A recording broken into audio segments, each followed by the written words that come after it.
I have been in tears for the last 2 years trying to meet my daughter, and she has never let me once talk to her or see her. Fake Facebook account just to see pictures of Elena. I'm afraid that if he does get to see my daughter, that he can run off with her, and there's nothing I can do to get her back. Here we go, folks. Another wild ride on paternity court. Today's case is a real doozy with a mom who's been lying through her teeth for the past 30 years. Mr. Haggerty has been raising a daughter he thought was his own for nearly 3 decades. But now, his baby mama, Ms. Davis, is dropping a bombshell. He's not the dad. Mr. Haggerty, you've opened your case in hopes of saving your relationship with your daughter. She has distanced herself from you, and you claim it's because her mother recently lied and claimed you are not her father. You plan to prove today what you've known for the last 30 years. You are her daddy. Is that correct? That's correct, Your Honor. Now, Mr. Haggerty is pleading his case, saying he's been the best dad he could be to Wanda. And Wanda's backing him up, saying he's been the only father she's ever known. But Ms. Davis is throwing a curveball, claiming Mr. Haggerty was just a playmate and that the real dad is some other guy. Ouch! That's gotta sting! Why do you say Ms. Davis is a liar?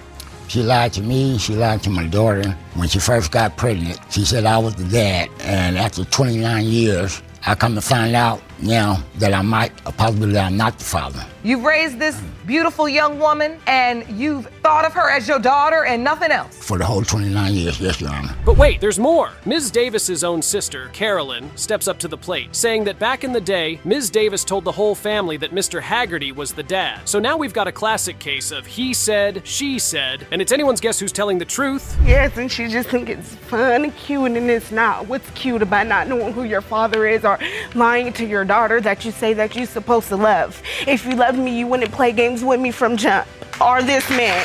So you grew up believing Mr. Haggerty was your biological father? Yes, Your Honor. Wanda's emotions are running high, and you can see the pain in her eyes. She's been lied to her whole life, and now she's left wondering who her real dad is. It's heartbreaking to watch, folks. And Mr. Haggerty is just as devastated, realizing that the little girl he's loved and raised may not be his after all. My sister called me. She said me and Craig just got through doing, and she said I'm pregnant. And she told me and our family that Craig was Marzella's father. Mr. Haggerty? Mr. Haggerty. She said it? She said it. She didn't name anybody else? She didn't name no one else but Craig Haggerty. But the plot thickens even more when Wanda reveals that there's another man who's been claiming to be her dad. Apparently, this guy showed up out of the blue, crying and saying he's her father. Wanda's even been spending time with him, and he's been checking in on the kids. Why are you crying? Like, who are you? I don't know you. Why are you crying? Why are you looking at me just crying? And he was like, you don't know who I am? He was like, I'm your father. I'm like, how old were you? I was 19 years old, Your Honor. And I'm like, yes, Your Honor. Yes. He was calling me, he was checking on the kids, and when he showed me this picture of his mom. Now, Ms. Davis is finally fessing up to her lies, admitting that she told Mr. Haggerty he was the dad, even though she knew the truth all along. And get this, she says she did it because she really wanted a baby with Mr. Haggerty, but had 4 miscarriages. Wow, talk about desperate measures. The thing about it back then, I had a boyfriend and he had a girlfriend. So now, was your boyfriend the gentleman that came to Miss Wandick, your daughter, crying? Yes. So yes. it's that man? Yes. And Marzella was already conceived in my belly when I was playing with Mr. Haggerty. The judge is trying to make sense of it all, and you can see the frustration on her face. She's got a daughter who's been lied to her whole life, a dad who's been robbed of his fatherhood, and a mom who's clearly got some serious issues. This is a mess of epic proportions, folks. You've testified in court today that you were proud to be Miss Wandick's father. Yes. It's something you cherished, a relationship you valued. Yes. She said you were a wonderful father to her.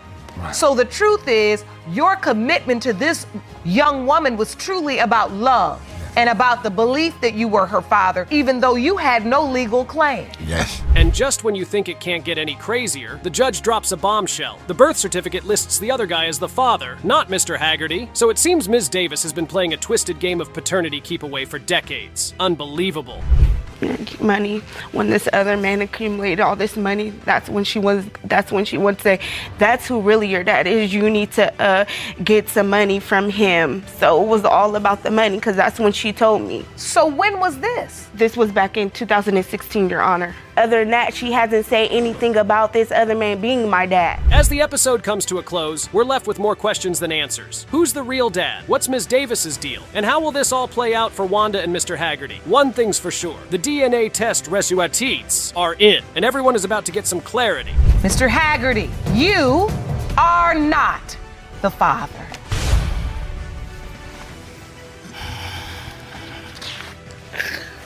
Miss Wanda, are you okay, honey? Something that could have been settled 29 years ago.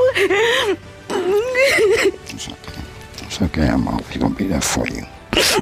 Well, well, well, if it isn't another juicy case from the one and only paternity court, today we're diving into the twisted tale of a mother who just couldn't seem to keep her story straight. Get ready for some serious drama, folks, because this one's a doozy. Ms. Bowman, you've dragged your daughter, Kalina, to court to save your relationship. You admit after years of deception and confusion, you now must prove to her that her actual biological father is Mr. James Stewart, who passed away 18 years ago. Is that correct? Yes, Your Honor. All right, let's set the scene. Miss Bowman had been lying to her daughter Kalina for years about who her real father was. Can you imagine? Telling your kid one guy is their dad, then flipping the script and saying it's actually someone else. It's a messed up situation. I've told her that another, Mr. Watson was her father. Explain. It all started when she was little. When I first met Mr. Stewart, I met him at a company that I worked with, and we started working, became friends and everything, real close. We became sexual. It got to where I found out there was somebody else. Now, the plot thickens when Kalina's supposed dad, Mr. Watson, decides to get involved. He shows up at Miss Bowman's house and demands a paternity test because he's not convinced Kalina is actually his kid. Ooh, the drama! But get this, when the results come back, it turns out Mr. Watson isn't the father after all. Shocker, I know. Miss Bowman then drops another bombshell, saying the real dad is actually a guy named James Stewart, who's been dead for 18 years. Yikes, this lady's got some serious skeletons in her closet. So when did you find out that he was not? I found out during the summer going into high school that he was not my father. Wow. I was forced to be taken out of my mother's house and go to his house where I had no contact with my mother. Now, Kalina is understandably upset. Her whole life has been turned upside down, and she's not sure who to trust anymore. I mean, can you blame her? Her own mom has been feeding her lies for years. But hey, at least she's got Mr. Stewart's son, James, in her corner. So, Miss Bowman, take me back to that day. Your daughter was crushed. I mean, she says it just broke her. At the time, Kalina had just came over to my house. She had just moved in with me, and I happened to go to work one day, and Mr. Watson had recently got married, and his wife, she told him, that's your child, you go get him. And let's not forget about Miss Watson, Kalina's supposed grandma. She's got her own story to tell, and it's a doozy. Apparently, Miss Bowman had the audacity to forge a fake paternity test result and stick it in Miss Watson's mailbox, trying to convince her that Mr. Watson wasn't the dad. Wow, this lady will stop at nothing to get her way, huh? Talk about a desperate move.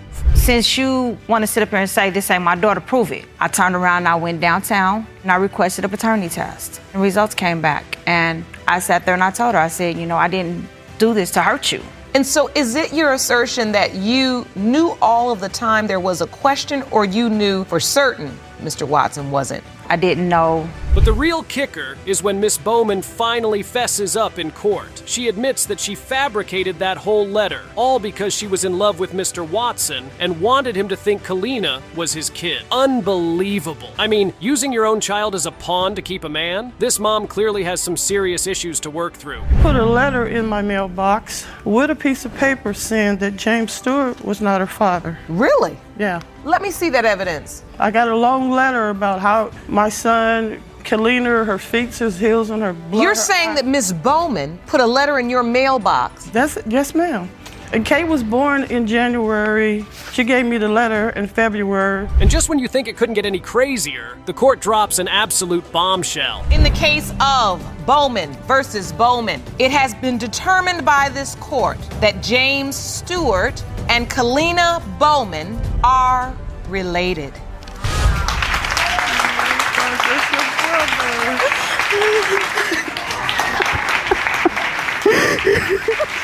Mr. Matherson claims that his baby mama, Miss Robinson, is a compulsive liar. Apparently, she's been dodging a paternity test for the last 3 years, and he's finally had enough. He's convinced that her 3-year-old son, Jaden, isn't even his kid. Ooh. Let's see where this goes. Mr. Matherson, you and your mother have demanded the defendant, Ms. Robinson, appear in court today because you claim you are not the father of her 3-year-old son, Jaden, and say she's been ducking a paternity test for years. Is that correct? Yes, Your Honor. Ms. Robinson, you and your mother say Mr. Matherson is known and he needs to grow up and stop running from his responsibilities. Is that correct? Yes, Your Honor. But wait, it gets better. Miss Robinson is firing back, saying that Mr. Matherson is the one who's been MIA. She claims he's been trying to take Jaden back to Ohio without her permission. Yikes, these two are really going at it, huh? And get this, there's even another guy, Mr. Collins, who Miss Robinson is apparently dating now. Mr. Matherson seems to think he might be the real father. So, Ms. Robinson, are you keeping Jaden away from Ms. Brooks and Mr. Matherson? Right now, Your Honor, I am.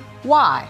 Because Tawana is not responsible. I also sent the threat that my son, when he got my son, he was going to take him back to Ohio. So, yes, Your Honor, I did not. I was going to take him to Ohio to see my family if he was mine. Now, the judge is trying to get to the bottom of all this, but these two just won't stop bickering. It's like they're speaking different languages or something. One minute, they're accusing each other of being money hungry, and the next, they're arguing about who's the real father. I'm getting whiplash just trying to keep up. Mr. Matherson, what are you saying? I wanted my son to be a junior. My name is no part of his name, period. That's for one. Oh, so do you feel because they never considered giving Jaden your name that was somehow an indication that he may not be yours? Your Honor, I didn't feel like I should have to give him his last name because at the same time, we was not married. And can we talk about the way they're talking about this poor kid, Jaden? I mean, they're throwing around words like promiscuous and vindictive, and it's just heartbreaking. This little boy is caught in the middle of all this drama, and he's probably so confused. It's enough to make you want to reach through the screen and give him a big ol' hug. I'm 100% sure I'm not his father because I wasn't even talking to Alexis on that level at that time. So are you all in a relationship or are you friends? Don't say nothing. And we've been friends for 5 years. Okay. Since they've been knowing each other, So you've been friends for 5 years? Correct.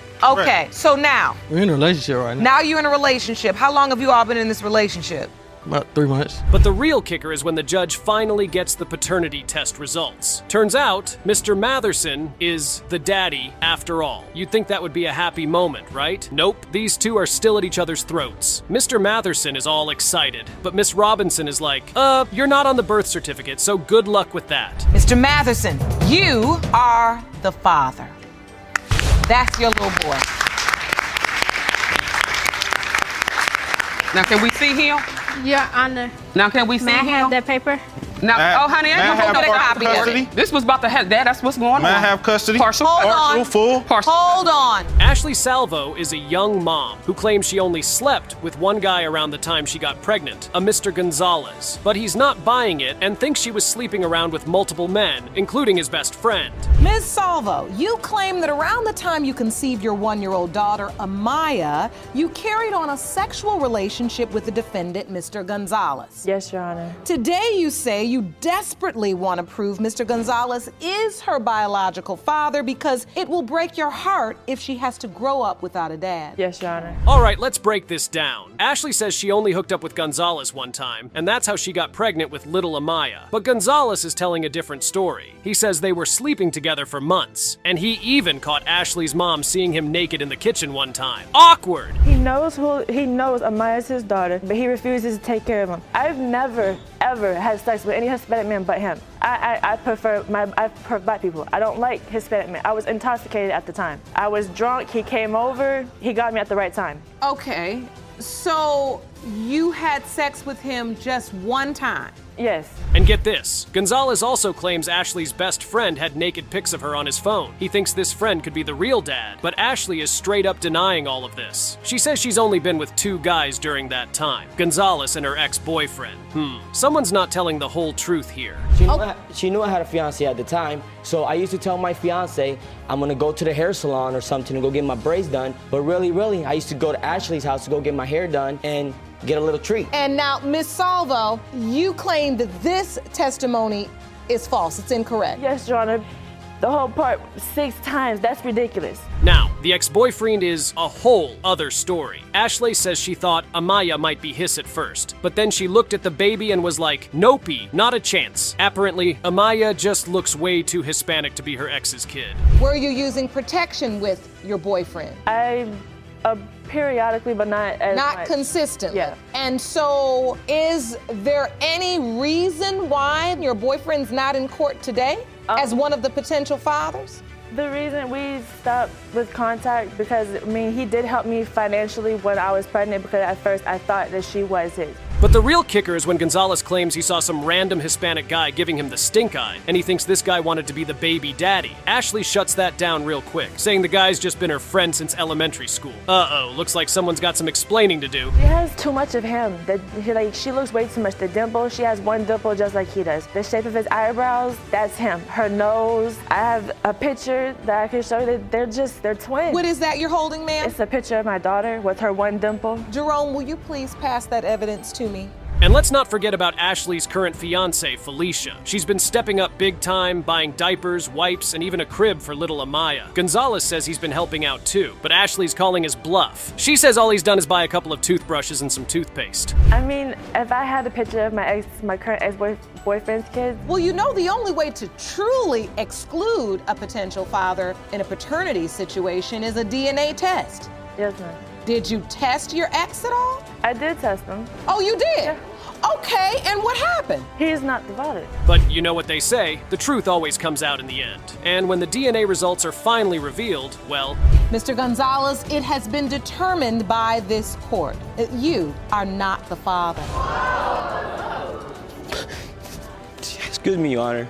Can I still come around and see Amaya and help her out if I can? Because for a year and 4 or 5 months, she's been my daughter and she's still gonna be my daughter. We've got a love triangle gone wrong, with a baby caught in the middle. Mr. Webb thinks he might be the father of little Elena, and Miss Forrest, Elena's mom, is desperately trying to keep him away. Looks like this is gonna be one messy situation. Let's dive in and see how this plays out. You claim the defendant, Mrs. Forrest, left you for dead only to find out once you got out of a coma that she was pregnant and that the baby could be yours or her husband. Yes, Your Honor. Miss Forrest, you and your husband are here today desperate to put an end to this drama. You say you have no doubt your daughter's biological father is indeed your husband. Yes, Your Honor. Mr. Webb has been waiting 2 whole years to get this paternity test done. He's convinced that Miss Forrest left him for dead and then got pregnant with his kid. But Miss Forrest is adamant that her husband, Mr. Forrest, is the father. Yes, we was in love, but towards the end, I was on life support. No, that's not how it happened.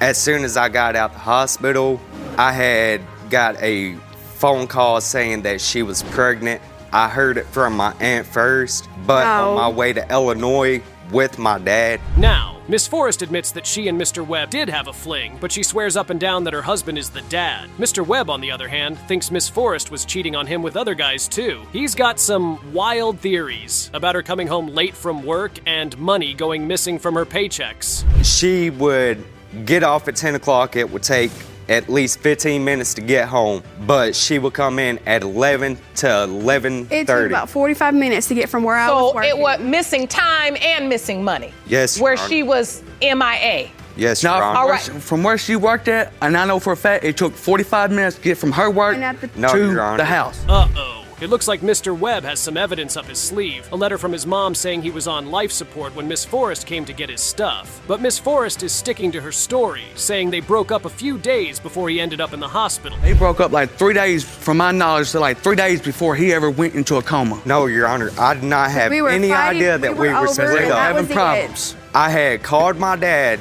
for a bus ticket to Alabama. 2 hours after I got off the phone with him, I had ended up on life support. So this is a statement from your mom? That is a statement from my mom. Turns out Miss Forrest found out she was pregnant in August, but Mr. Webb says she told him it was September. And get this, Miss Forrest is convinced her husband is the dad because the baby was born in May, which lines up with when she was only sleeping with him. But wait, didn't she and Mr. Webb have a little rendezvous right before he ended up in the hospital? Mr. Webb, how did you find out she was pregnant? She had called me the day that I got out of the hospital. I was on my way to Illinois with my dad. I got a phone call. We had a discussion. She said that I may be the father, but then again, I may not be because she was back with Mr. Forrest. Mr. Webb is really feeling the pain of not being able to see his little girl. He's tried reaching out, but Miss Forrest has been blocking him at every turn. She's worried he's going to take the baby and run, but Mr. Webb just wants a chance to bond with his daughter. The judge is starting to see that Miss Forrest might be a little too protective here. My daughter was born on May 9th of 2013. Okay. And then you take it back 9 months later, that takes it to the week of August 26th through August 31st. August 26th through August 31st, you were sleeping with your... Just my husband. The thing about it, Your Honor, is... All right, it's the moment of truth. The DNA results are in, and the judge is about to reveal who the real daddy is. Mr. Webb is on the edge of his seat, hoping against hope that this is his chance to be a father. Miss Forrest, on the other hand, looks like she's about to have a heart attack. As to whether her biological father is Mr. Webb or Mr. Forrest, it has been determined by this court that her biological father is Mr. Webb. Evil liars on paternity court. He wasn't ready to settle down. I was promiscuous. So you made the decision you were going to sleep around with anybody and then you're going to get us a son. Right, I did. It was a dumb decision. It's still the simple fact that she lied for so many years. So who knows if there's another man. Miss Bryson brought her ex-boyfriend, Mr. McCarroll, to court to prove that he is the biological father of her 18-month-old son, Zylan McCarroll. While she admits to being intimate with another man, she is certain Mr. McCarroll is the father. Mr. McCarroll is skeptical and wants the child's name changed if he's not the father. Miss Bryson, what is the nature of your relationship? You're separated? Yes, ma'am. We're currently separated. Are you working to get it back on track? Where are you all at in this? We're not working on getting anything back in track because Mr. McCarroll, he has way and he wants me to be a like he is, and I'm not that type of person. Mr. McCarroll, you want her to be a like you are? Mr. McCarroll expressed regret for not bettering their situation through work and school. He cited conflicts with Bryson, like not being able to read or talk to his mother. Bryson accused him of infidelity when he didn't answer her call and implicated his best friend in the alleged cheating. As you can imagine, that is a very interesting book. She upstairs with the baby. I'm downstairs, I'm trying to read. She come downstairs huffing and puffing. I've been downstairs too long. I'm too quiet. I'm reading the book. What you want me to do, man? The reason I came downstairs, I heard him on the phone with a girl that he had currently slept with. Bryson shared that Mr. McCarroll would communicate with another woman about their personal matters. She expressed feeling undermined by him. When she got pregnant with Zylan, they were separated and he was with another woman. Despite being with someone else, he would still make advances towards her. She deeply loved him and wanted all her kids to be his. Your Honor, I braided his hair. I asked the guy that I was in a relationship with, could I do his hair? He said yes. He came over and was flirting on me, touching on me. Every time we speak on the phone, I try to call and let him talk to the kid. Every time that we speak on the phone, he always flirts. I never, ever cheated on him when we were together, ever. You just cheat on other people with him? Yes. Bryson asserts that Mr. McCarroll portrays her as the guilty party, though he is the one who cheats. While she has cheated in the past, it was with him because of her deep love for him. Upon getting pregnant, she ended things with another man to avoid causing him pain.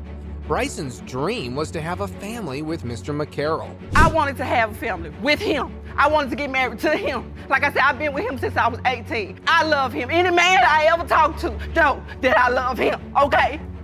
I wanted to have a son. I wanted to get married. He didn't want to give it to me. He didn't want to settle down. And I got it. And obviously ain't no man gonna be included in it because I haven't tried to even get into a relationship because I know I feel hung over him. Bryson, after initially testing negative for pregnancy at a doctor's visit, later found herself pregnant. Within that time frame, she was intimate with Mr. McCarroll, who was seeing another woman. Despite the rendezvous, he later claimed he couldn't recall the encounter. Was it just an evil lie? Mr. McCarroll, yes. Do you remember having sex with Miss Bryson on the 28th? No, ma'am. We were having sex around that time, but on the 28th specifically, I can't say that. She might have been with that guy then. I have no idea. The truth is, you all were separated at that time. You had another girlfriend you were dealing with? Yes, Your Honor, yes. Bryson believes Mr. McCarroll is the father of her son, Zylan. because he resembles her daughter and her 6-week-old child, whom she asserts is also by McCarroll. However, McCarroll doubts the paternity of both children. Despite these doubts, he's been present in Zylan's life, even cutting the umbilical cord and giving Zylan his surname. When it comes to 18-month-old Zylan McCarroll, it has been determined by this court, Mr. McCarroll, you are not the father. Man, case closed. I ain't got no more to say. Say no more. Miss Bauman brings her daughter Kalina to court to mend their relationship. After years of deceit, Miss Bauman now claims that Kalina's biological father is the late Mr. James Stewart. However, Kalina doubts her mother's assertion. Mr. Stewart's son is also present, and he disputes the claim, wanting to protect his deceased father's reputation. Why are these results so important for you today? Over the years, I have lied to my daughter, and for the past 4 years, it's become very hard on our relationship. I used to be real close to her, and now it feels like I've literally tore it completely apart. And I need to prove to her that her father is James Stewart. Kalina struggles with her relationship with her mother, uncertain about her mother's honesty regarding her life. For years, she believed Mr. Watson was her biological father. However, just before high school, she learned he wasn't while being forcibly separated from her mother and made to live with Mr. Watson. I found out during this summer, I was forced to be taken out of my mother's house and go to his house where I had no contact with my mother. And then when I finally was able to go back around to my mother, she told me that he might not be my father and that James Stewart might be my father. During a pivotal moment in Kalina's life, she discovered through a paternity test that Mr. Watson was not her biological father. This revelation shattered her trust, leading to feelings of betrayal and confusion about her mother's 16-year deception. This strained their relationship, with Kalina distancing herself from her mother for a significant period. I happened to go to work one day, and Mr. Watson had recently got married. So he literally walked up in my house, and yes, he did come in there and take her. He told me, since you want to sit up here and say this ain't my daughter, prove it. I turned around and I went downtown and I requested a paternity test. The results came back, and I sat there and I told her, I said, I didn't do this to hurt you. Kalina grapples with trust issues stemming from years of deceit by her mother regarding her paternity. Judge Lake discerns that Kalina's skepticism isn't solely rooted in the revelation about Mr. Watson, but also from an overarching doubt about her mother's credibility. Kalina's sentiment suggests that there could be more secrets lurking, further shaking her sense of identity. Mr. Stewart? Yes, Your Honor. When you heard about Ms. Bowman, did you believe that you all shared a biological father? No, Your Honor. You didn't? No, I didn't. Explain. My father has had numerous of women say that their children was his, and this came to find out that it wasn't true. Judge Lake is probing the timeliness to determine the veracity of Ms. Bauman's claim. While Ms. Bauman insists she was working with Mr. Stewart's father around the time Kalina was conceived, Mr. Stewart counters that his father had already left the job by early 1994, a year before Kalina's conception. This discrepancy casts doubt on Ms. Bauman's assertions. That's actually a Early lie 94. because he actually stopped working at that restaurant in February of '95. He would come in, do his shift or whatever. Then there were times that he wouldn't come in because he was a manager. He had me, I was right up under him as an assistant manager. In court, Lillian asserts her son is Kalina's father, referencing a letter from Kalina's mother. Lillian has cared for Kalina most of her life, emphasizing her unwavering commitment. However, a twist arises when a new letter suggests James Stewart isn't the father. Did you put this letter in Miss Watson's mailbox, Miss Bowman? Yes, I did. Wow. And the letter, I too. did it because at the time, Mr. Watson, when I got back in a relationship with him, we sat there, we talked and everything. It was all discussed out. But wait, what do you mean it was discussed? It was discussed that Kalina was his daughter. Angela admits she fabricated a letter claiming James Stewart was Kalina's father, leaving everyone shocked. Lillian and James are deeply upset, stating Angela has misled many regarding Kalina's paternity, which has significantly impacted the child's life. Where will these evil lies lead the case? It has been determined by this court that James Stewart and Kalina Bowman are related.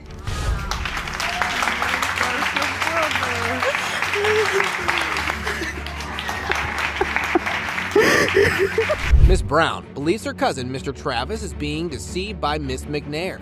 She asserts that he's been misled into signing the birth certificate of Mariah, Miss McNair's 22-month-old daughter, doubting he's the biological father. Mr. Travis acknowledges his love for Mariah, but expresses doubt about his paternity. Your Honor, Mariah means the world to me. She's everything to me. She's my heart, she's my all. And if she's my baby, I want to be her father and be there for the man that I'm supposed to be. So you love this baby? Yes, ma'am. Mr. Travis? Yes, and you are truly torn because while you love this baby and devoted to Mariah, you have some doubts. Yes, Your Honor. Miss Brown has submitted a video to Judge Lake to substantiate her claims about Miss McNair's alleged infidelity. The video supposedly captures Miss McNair frequently getting picked up and dropped off by various men. From Miss Brown's vantage point, she is able to closely observe these activities, leading her to believe in Miss McNair's unfaithfulness. While Mr. Travis was away, you weren't dating or sexually active with anybody else? No, ma'am, I was That's not. a lie. Your Honor, she actually told me she had a friend guy she was talking to, and it was just But we wasn't sexually active, though. We was not sexually He's active. dropping you off at 1 or 2 o'clock in the morning, and you claim you just getting out of work. Like, And what you why doing? only men? Why not a friend girl? Why only men? Miss McNair confronts Miss Brown about her perceived interference in her personal life, questioning why Miss Brown is concerned about her interactions with men. Miss Brown counters, implying that Miss McNair has multiple male visitors, especially late at night. This raises suspicions about the nature of these visits. Yes. So, Mr. Travis, what was the nature of your relationship? Were you all committed? We was. You were? Yes, Your Honor. Boyfriend and girlfriend? Yes, ma'am. Yes, Your Serious relationship? Yes, Your So Honor. while you were out of town or away, Miss McNair, you were expected to be faithful? I was, Your Honor. I had friends, but it was nothing sexually active. Judge Lake presses Miss McNair on her late-night interactions, specifically questioning why they always involve men and not just female friends. Miss McNair asserts that she has both male and female friends. In response to the claim of late-night visits, Miss McNair adamantly denies these allegations, labeling Miss Brown as a liar. Baby, do you have something that you got going on or something? You're trying to put this child on my cousin when that's not She's his his. child. She's his. Was you there when we was conceiving her? No. Okay, then Your how would Honor, know? you have children? Oh, okay. I actually do. How many months do you supposed to be pregnant? Well, this is what we were about to get into. I know that. And you submitted a calendar to the court because you say the timeline is off. Ms. Brown presents a calendar to Judge Lake as evidence, emphasizing the timeline discrepancies around the birth of Mariah. Ms. Brown notes that her cousin, presumably Mr. Travis, was away in December, but they learned about the pregnancy in early March, with Mariah being born in October. Counting back 10 months from the birth would imply a discrepancy. You count back 1, 2, 3, 4, 5, 6, 7, 8, 9, 10. That'd be 11 months. Might as well be a year. Which means the You need to window mind of your business, baby. You need to conception. find you something to do and talk about besides me and my relationship, honey. You've been pregnant a year though? Almost a year? It just don't add up. It don't add up. A whole year? Whatever, Tierra. I thought 9 months. Judge Lake questions Miss McNair about the timeline of conception, given that Mr. Travis was away in January, which aligns with the window of conception for an October 3rd birth. Miss Brown is adamant that Mariah isn't Mr. Travis's child. Miss McNair counters by questioning Miss Brown's intentions and asserts she knows the identity of her child's father. Mr. Travis, you are not the father.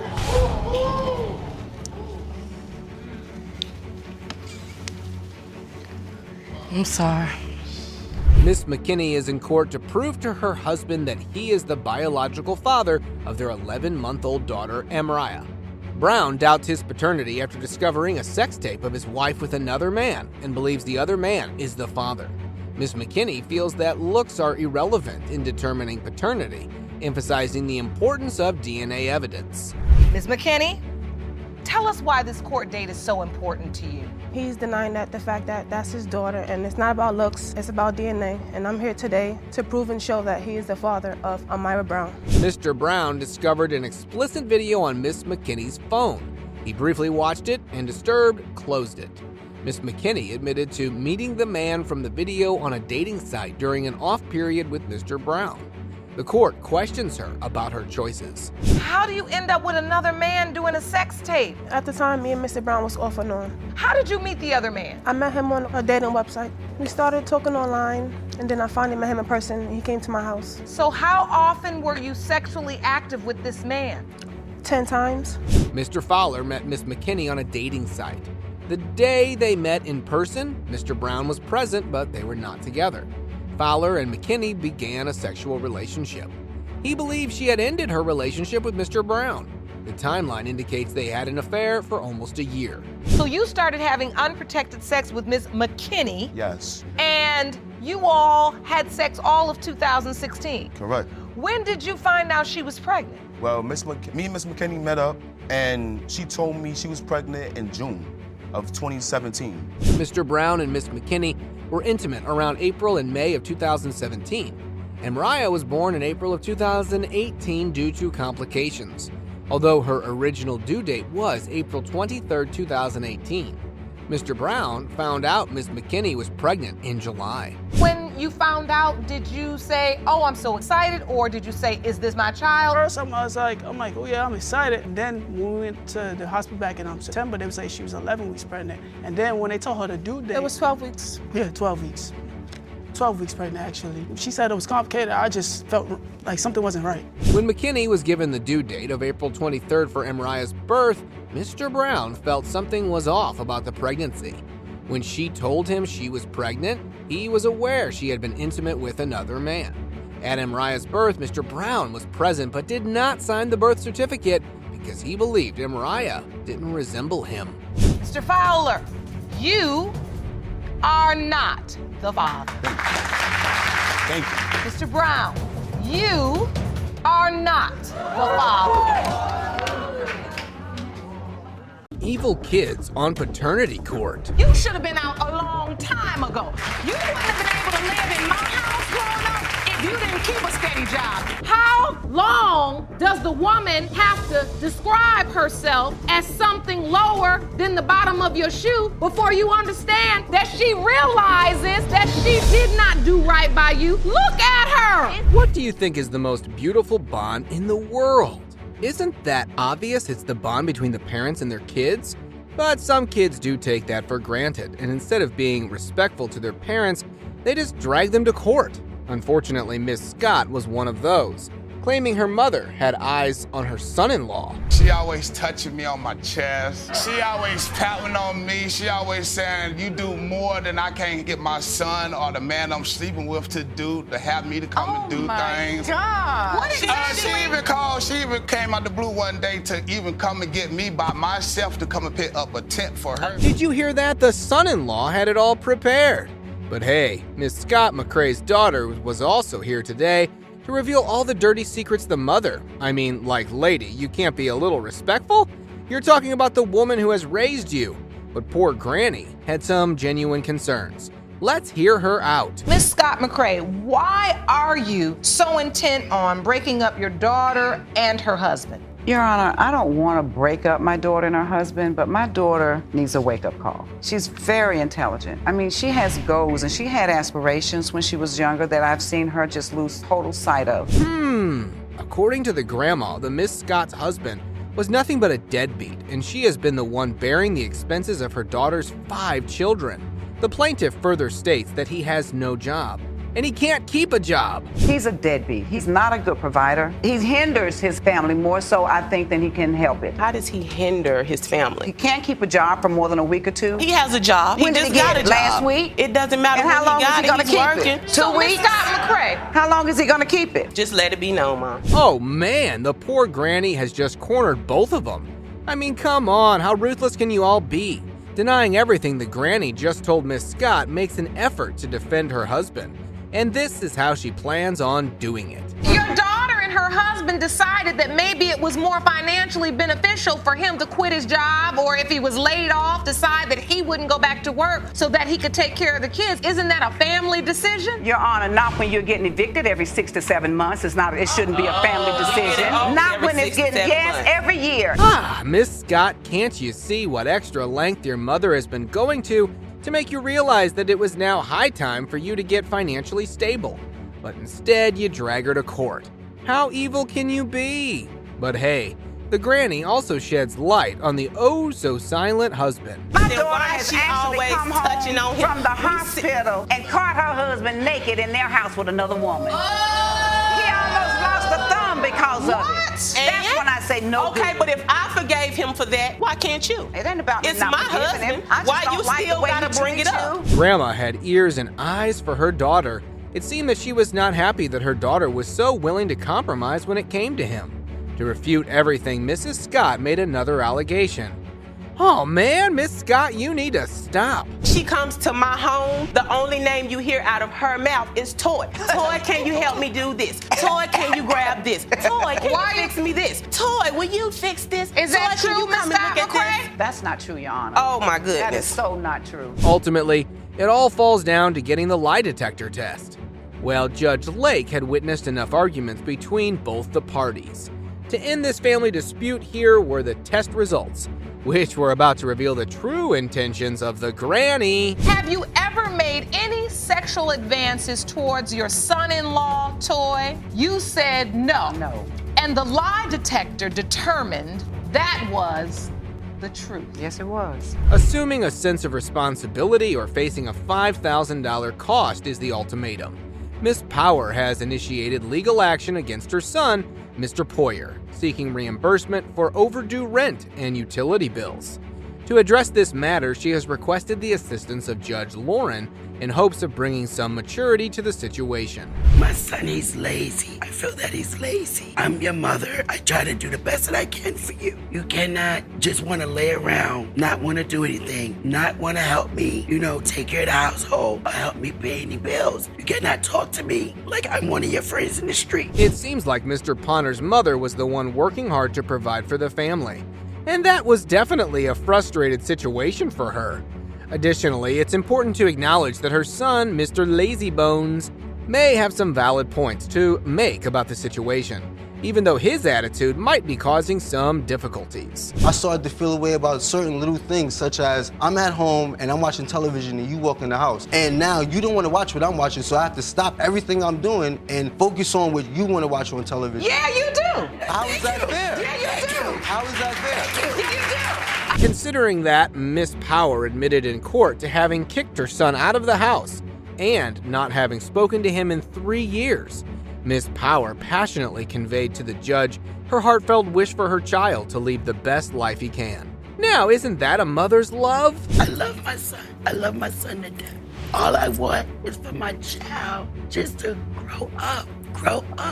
But then it was time to come in here. Mom, I didn't get paid this, that, and the other. But yet still, you going in there to find your little roll up and your little to do your business. If the collaboration between Miss Power and Judge Lauren wasn't sufficient to motivate Mr. Lazybones, there's another individual in the mix who has her own perspective on Mr. Power's situation. And you know who she is? Yeah, right. The cherry on top defendant's aunt. Let's hear her out. First of all, we both have a job. We work at the same place. You do? Where? Tell me where. I work at a marketing Show me a pay stub. I have many of pay stubs. Where's your W-2? I got my W-2. I don't even need to be up here. She just turned into the truck.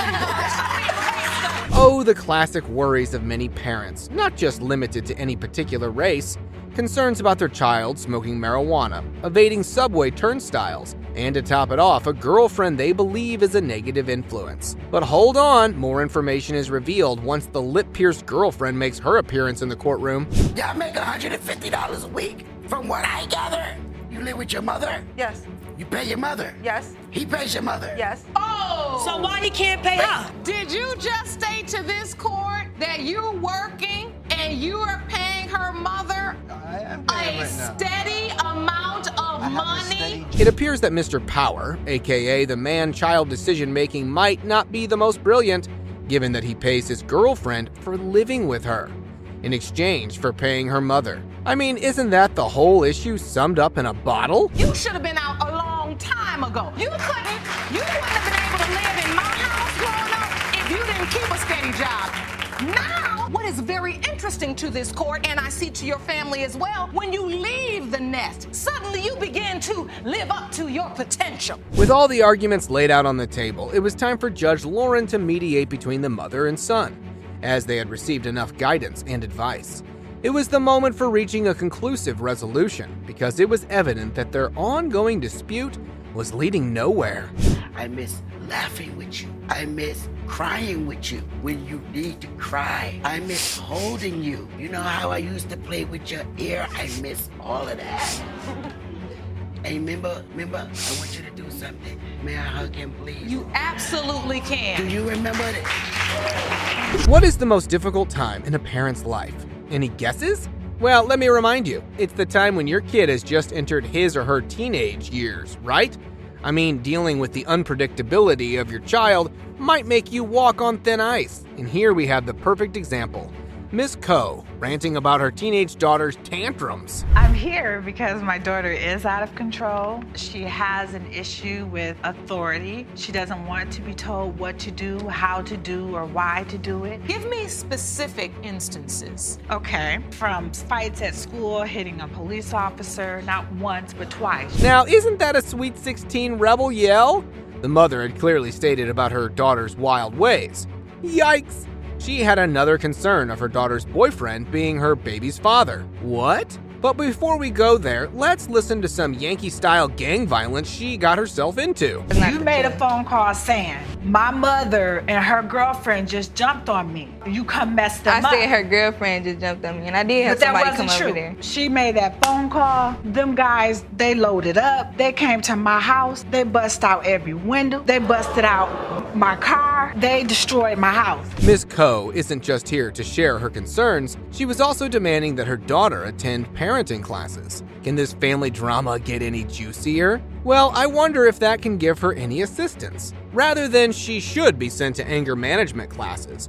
But before, let's hear her evil story. Most children grow up with their mother, they're not their father. I grew up with my father because due to the fact she abandoned me when I was 2 years old. I did not abandon you. I was told she dropped me off when I was 2 years old and never came back. No. And the reason I believed it is because I haven't seen her until I got in my teen age. Okay, so the resentment goes way back into the daughter's childhood. But does it matter? Because the mother did come back around eventually, and even now she has also some huge concerns for her. But just listen to the spoiled brat saying nothing but complaining. How many people were there living down there? They weren't even living down there. 7 people. Were you the only girl in this? It was 3 girls. It was me, another girl that lived with us, and another girl that lived with us. Everybody was living there. That was the hangout spot. That's where you go, you running away, or you ain't got nowhere to stay, you gonna come there. The mother, in a moment of honesty, approached her daughter's boyfriend, Larry, when she found out her daughter was pregnant.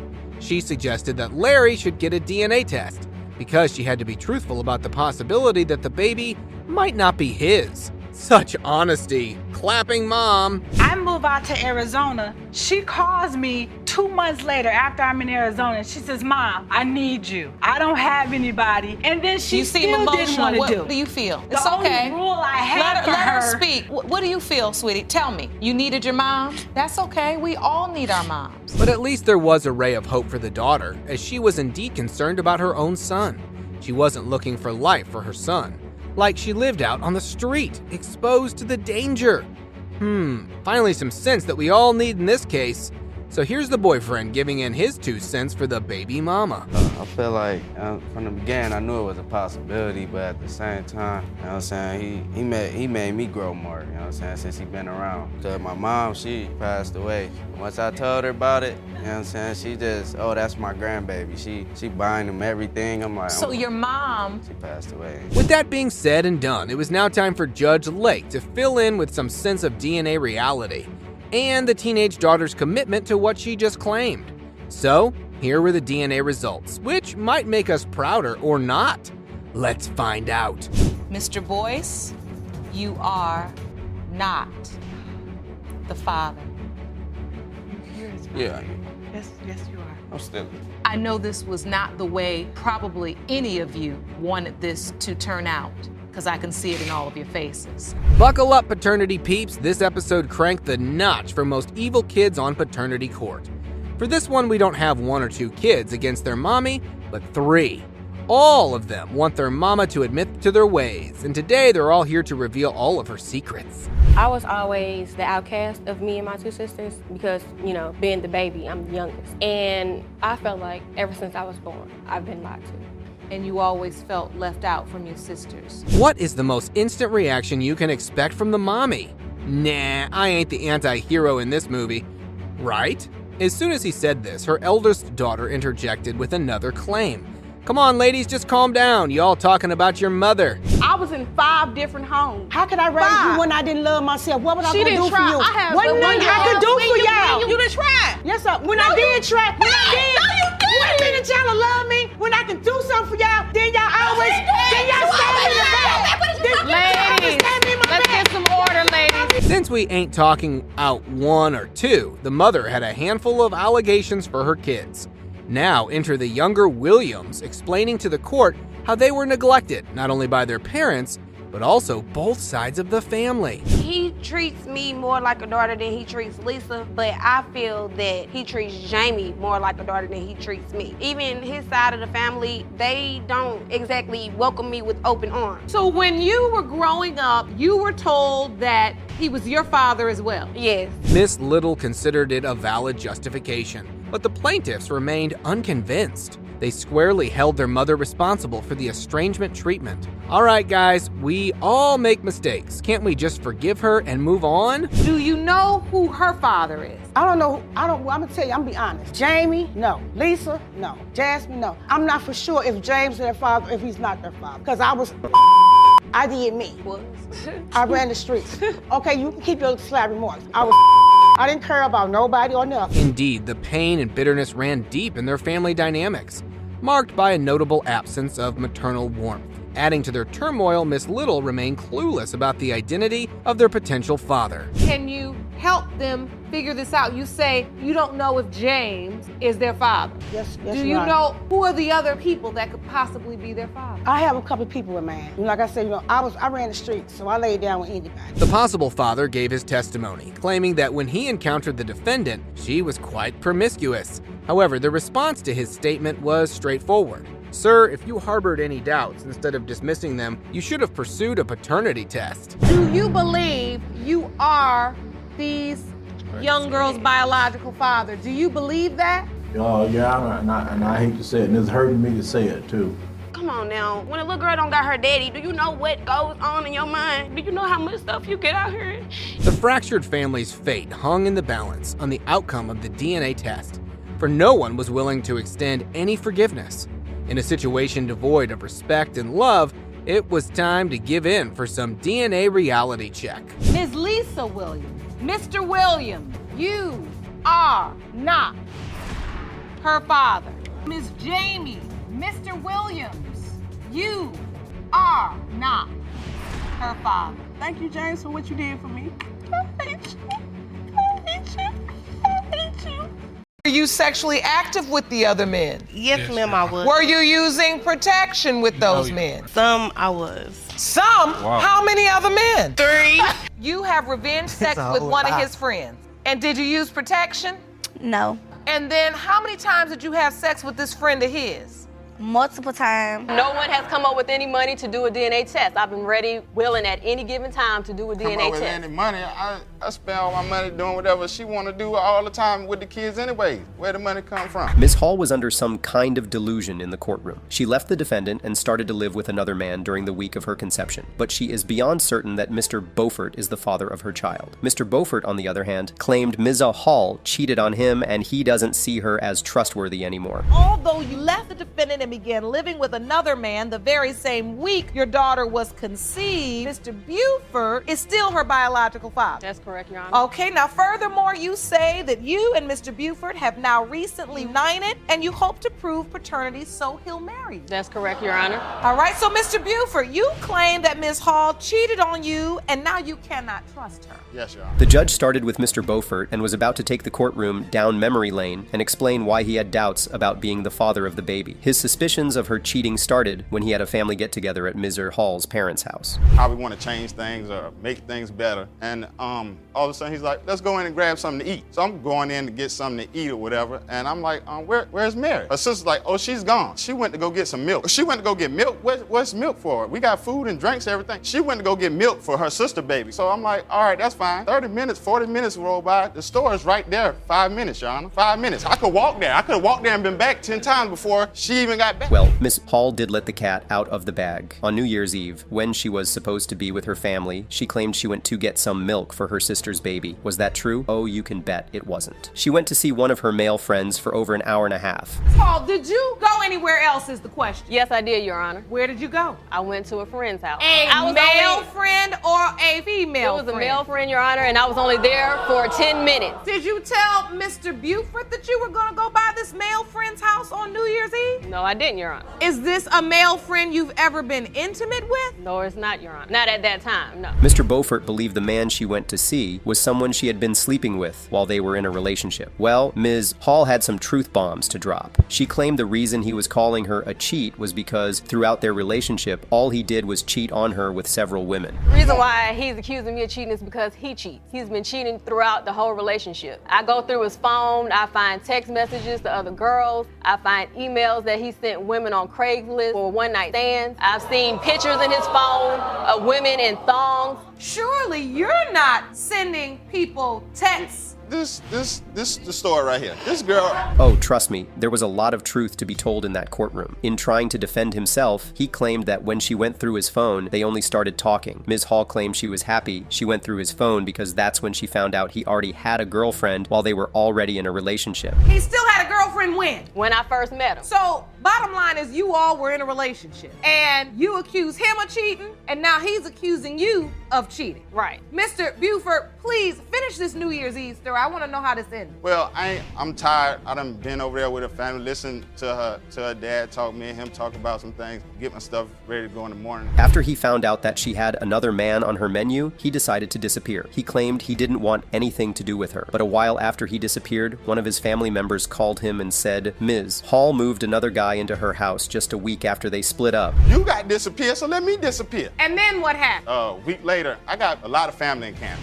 She must think she invincible or something. They called me like, oh, she got another dude. He's staying at the house now around your son and stuff. So I'm like, at work, like, wow. You would move somebody in the bed and stuff a week later and you just now met the dude and have him around my son? So, Miss Hall, did Yes, you Your move somebody into the house a week after Mr. Buford moved out? He started staying the night probably about a week after. It was getting a little difficult to believe the things that Ms. Hall was telling the judge. She admitted that a guy actually moved into her house and was with her for an entire month. She was firm on the fact that they didn't have any kind of sexual relationship, but was that true? Grown man moved into the house after Mr. Buford left, and you all didn't sleep together for an entire month. Yes, Your Honor, that's correct. And you didn't just say he came over, he moved in. Yeah, he slept in my bed. Yes, he did. And so Mr. Buford just described how you come to bed. So I presume you were wearing flannel pajamas when the other one moved in? I had on shorts. Mr. Beaufort came prepared, trust me. He wanted to prove to the court so badly that the child was not his. He brought a calendar, revealing the period during which he and Mr. Hall were intimate, and also the period she was sleeping with the other guy. That was the 31st when I was over at her family house. She disappeared. New Year's Eve. Exactly. Okay. She disappeared that night, that hour and a half. Later on that night, after 1 o'clock, it's January 1st, we slept together that one night. Okay. The rest of that time, 2nd, 3rd, 4th, 5th, she was seeing him, but he was already moved in by the 6th and 7th, 8th, and she was probably sleeping with him then. Now Miss Hall found out she was pregnant, and when she did, she reached out to Mr. Beaufort. His mind was already made up that he was not the father of her baby, so he told her on the spot that there was no way he was going to accept the baby. After this incident right here, after everybody telling me what's going on, this guy over my house, she called me at work a month later, talking about, oh, I'm pregnant. I'm like, hey, what you telling me for? The dude at the house already or whatever, she like, where's your baby? I'm like, how you sure or whatever? She's like, well, we had sex right before you left. Oh, well, what was going on with you and the other guy or whatever at the same time? So she's like, well, I know it's your baby. I'm like, well, where's evidence? Their lies and deception had gone on for way too long, and the judge was tired of hearing these two grown-ups lie through their teeth. The results are in, and now we will know who has been lying all this time. In the case of Hall versus Buford, when it comes to 1-year-old Alea Hall, Mr. Buford, you are. And y'all owe my baby an apology. Guys, now it's time to parent. These two individuals were for sure not having it with each other anymore, bouncing from cheating to pathological liars, and now there's a baby involved. You can bet there's a lot of drama circled around these guys. I'm sure you're already buckled in, so let's get the show on the road. Hands, you appear in court today because you are devastated that your first love and the person you lost your virginity to is now denying your 15-month-old son, Aiden. You say once you prove to the defendant that he is the father, you hope you two can finally be a family. Is that correct? Yes, Your Honor. Ms. Shands was determined to prove to the court that high school love was the biological father of her baby. Mr. Hollis, who happened to be the boyfriend in question, believed there was no way on earth he could have fathered her child. It was a classic case of kids making babies. But Mr. Hollis wasn't going to make it easy. Today, I would like to accomplish that Amir is the father of my child. He has been in my baby life ever since my baby has been 3 months. He's my first love, my first kiss, my first everything. And today, I just want to know the truth about I want to prove to him that he is the father of my child. And so, Mr. Hollis, tell the court why you say she's a pathological liar. I caught this Irish cheating so many times, like, it don't make no sense. The love story between Mr. Hollis and Ms. Shands started when they were in middle school. Things seemed pretty sweet back then, but things took a twisted turn when he found out she was messing around with some of his friends. After middle school, when we hit high school, everything was going straight, like, her freshman year. But after that, like, when we had got into that one argument, we broke up, and then that was that. And she started messing with my homeboy, and she started messing with multiple people. Your Honor, me and his was close friends once before. They was, but they used to come back and tell me that Mr. Amir, he was messing with one of my friends. Mr. Hollis was no saint either. He was also messing around with some of her friends. Miss Chen said they weren't so smart at the time and didn't really know what they were doing because they were young. Well, Judge Lauren slammed her straight up, and trust me, she wasn't nice. But I thought it was cool to go mess with one of his friends because he had slept with one of mine. We both had made a mistake. No. We both made a mistake. That's not how it is. All right. This is really what went on. All of them would be at my house every weekend. His friend, that's the other guy that she messed around with, and they would be there all the time. In no time, the courtroom turned into a kids' assembly, with both Mr. Hollis and Ms. Shands chattering. No, I didn't sleep with your best friend. No, he was my best friend. No, he wasn't your best friend. Judge Lauren was boiling, like she was made of lava. This is exactly why you all need to be just out playing a sport, learning a craft. Yeah. This just sounds about silly. So you have revenge sex with one of his friends. And did you use protection? No. Now Ms. Shands finds out she's pregnant. There's no surprise there, if we are being honest. She picks up her phone and beeps Mr. Hollis's friend to tell him she is pregnant. Surprising thing, he's pretty excited about the baby. But here's the plot twist. She also tells Mr. Hollis she's pregnant too. Now that just starts to make a mess of everything. Well, he was happy. And so you also tell Mr. Hollis? I told him, like, not as soon as I got pregnant. He ended up finding out on the street. But I ended up telling him. And I guess he ended up telling his mom as well. And I was telling them that it's a possibility that it can be him or the friend. I never told the friend that it can be a possibility with another guy. I only told his mother that it can be a possibility with another guy. Fast forward to when the baby is born. Mr. Hollis is nowhere to be found. Not at the hospital, not anywhere. Guess who shows up to be with her in the hospital? The best friend is the one who plays the father role in the hospital. Mr. Hollis says he didn't even know she was pregnant or had gone into labor. When he found out, she wouldn't let him be around her. In labor. And my mom, I sent my mom there because I knew there was a possibility that my son could be the dad as well. He favored my son when he was born. So wait, and so Mr. Hollis, you just didn't want to be there, or you felt like you weren't invited? I wasn't never invited. Like, anything I ever found out about the baby, I found out by myself. Like, I didn't even know she was in labor. I had to find that out. Like, I was walking out of Fort Pierce, somebody came to me and said, Desire had her baby, da-da-da-da. Judge Lauren couldn't hide her irritation from these kids anymore. It was turning into a reality show for kids, and the judge was not going to have any of that in her courtroom. Things just kept going from bad to worse. No, he didn't have his ID at the time. That's why he didn't sign. He wasn't intending on signing. At what point point do you just say, you know what, I don't think you're the father, I think Mr. Hollis is my child's father? Do you ever have that conversation? Do you ever just come clean? With the friend? Yes. No, I never even talked to him about it. After all the back and forth of kids giving birth to kids, the moment of truth is finally here. It's time we draw the curtains on these kids' funny behaviors and find out the truth. Take a seat back and focus your eyes on the judge. 15-month-old Aiden Shan. It has been determined by this court, Mr. Hollis, you are not the father. I see tears in your eyes, Ms. Shands.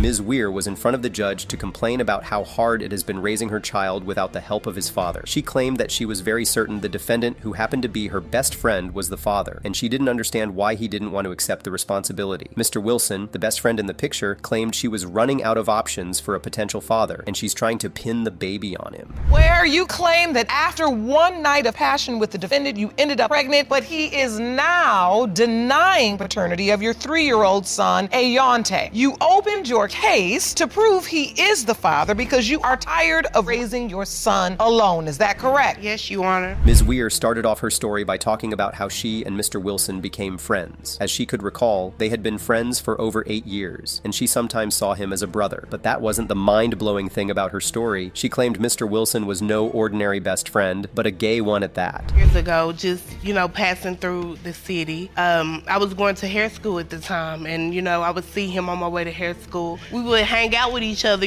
potluck. He cooked something, I cooked something, bring it over to his house, or he'd come over to my house, long talks, this is my gay best friend, Oh, your gay best friend? Yes. Okay. Yeah. Mr. Wislan wasn't denying the fact that he and Ms. Weir had an amazing friendship. They were fond of each other, always hanging out and going to parties. You could even say they were the real best friend goals. The big question on everyone's mind now was how they found themselves in such a situation after they claimed to be very good friends. Something had to have gone wrong somewhere. We could hang out with each other. We had a good conversation. We like mutual things. And plus, I met her in passing because she did hair. My gay best friend loved getting his hair done and doing all that type of stuff. So, we just pretty much crossed in passing, whatever, together. And you were dating other people at this time? Yes, ma'am. You were really good friends? Yes, Your Honor. All right. It was storytelling time, and Miss Weir took the floor to talk about how things went from having a normal best friend relationship to a sexual relationship with her gay best friend. As she could recall, they got really drunk, and this was where things escalated and turned into something else. Apparently, Ms. Weir had feelings for Mr. Wilson from the very beginning, but never told him.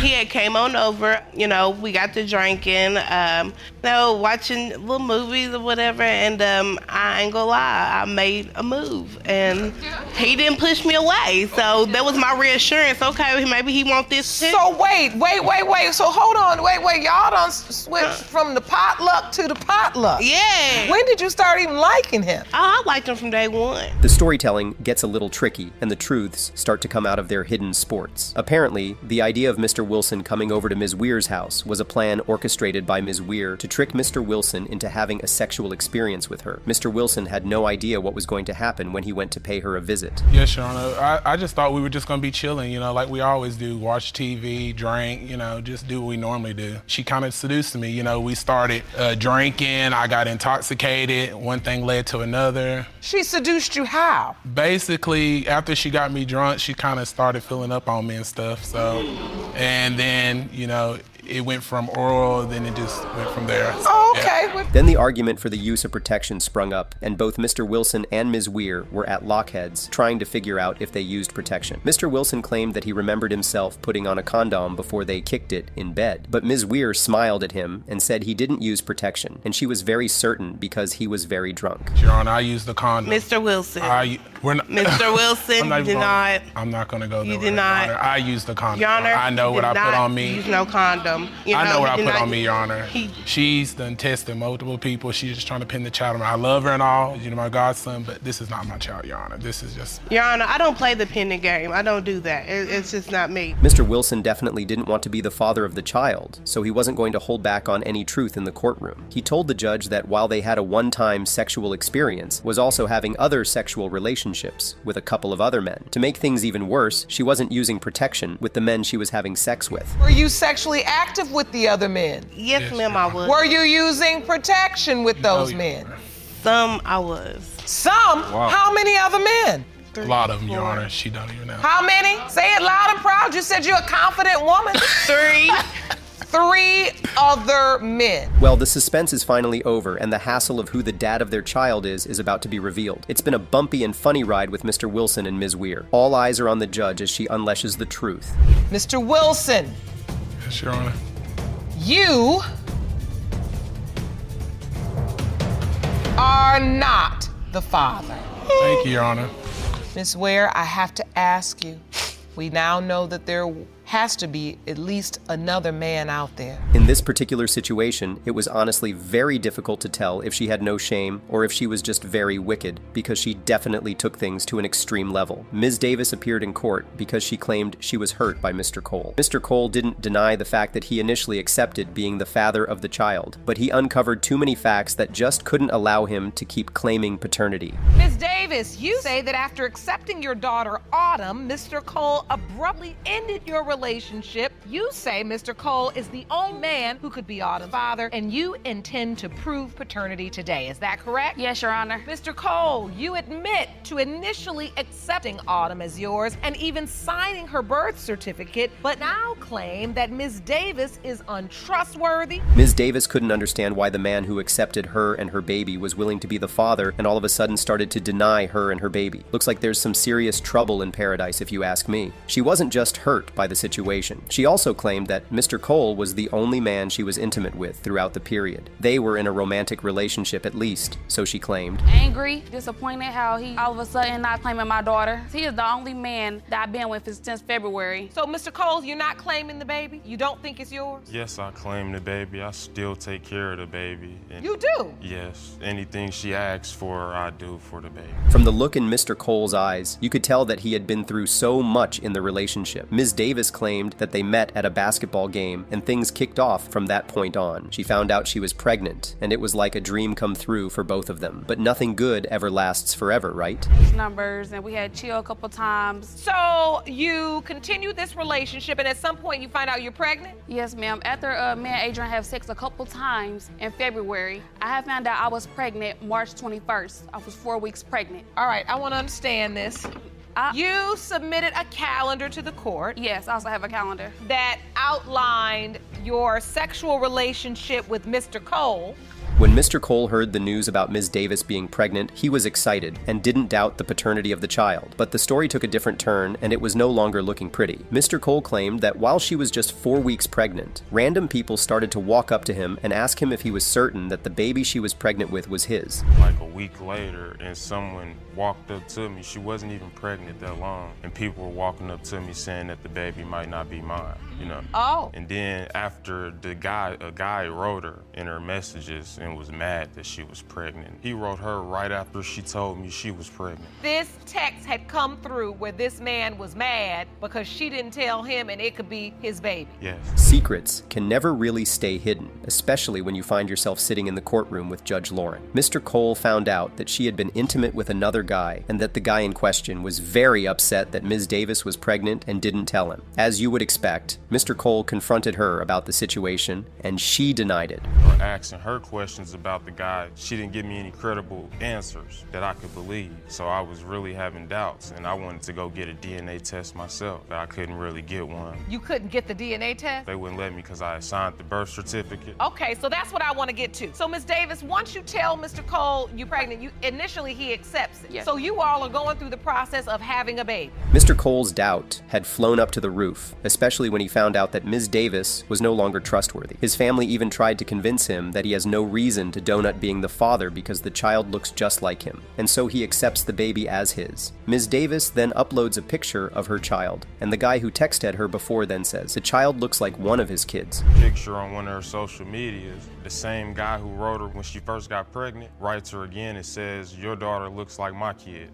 Really? Yes, Your Honor. I did that because, like he said, people was coming up to him asking him was Autumn his, and I just did a split image of those three and was asking the same people who does Adam look like more? Because I'm 100% sure that Adrian is the father of Adam. The moment of truth was finally here, but the air was thick with uncertainty. Mr. Dansby's emotions were juggling between love for the baby and the fear of a plot twist. Time to see what the future holds for them. When it comes to 3-year-old Autumn Cole, Mr. Cole, you are not the father.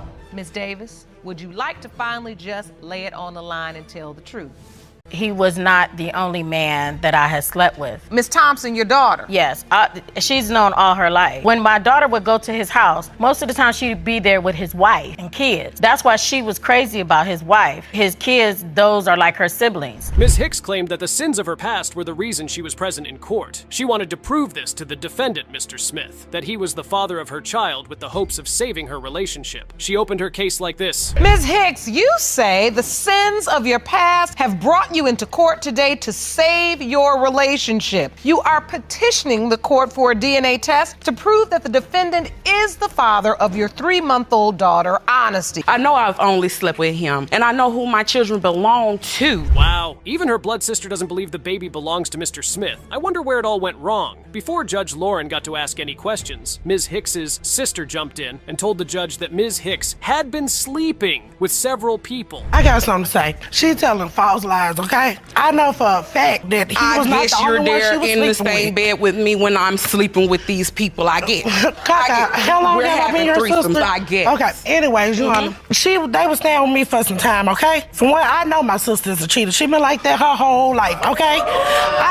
Now, I wasn't expecting to hear that. If Mr. Smith can't have kids, how can he be the child's father? Something is definitely not right. After telling the judge he was incapable of having kids, the judge then asked if he had ever told Ms. Hicks about the condition. This was what happened. Did you inform Ms. Hicks about this when you all were in a sexual relationship?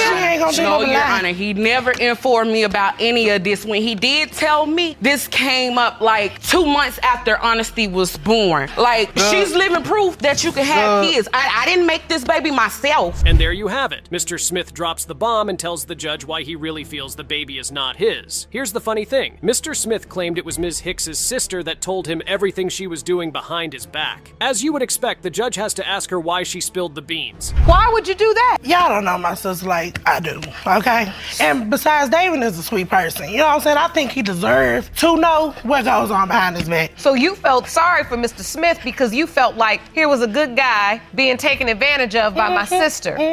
And you know good and well he was not the only potential father. At this point, let's just say the battle is between the two sisters and not Mr. Smith. Let's get to the evidence part, shall we? Mr. Smith told the judge he came across a message that made him have more doubt about the child's paternity. This was the evidence he displayed. The other guy said, I miss that kitty cat. And Ms. Hicks responded, you know he leaves so you can come over anytime. Yes, Your Honor. You saw this message and you feel like she was definitely sleeping around. Yes, Your Honor. Ms. Hicks, I have to ask you, did something similar to this come through your phone?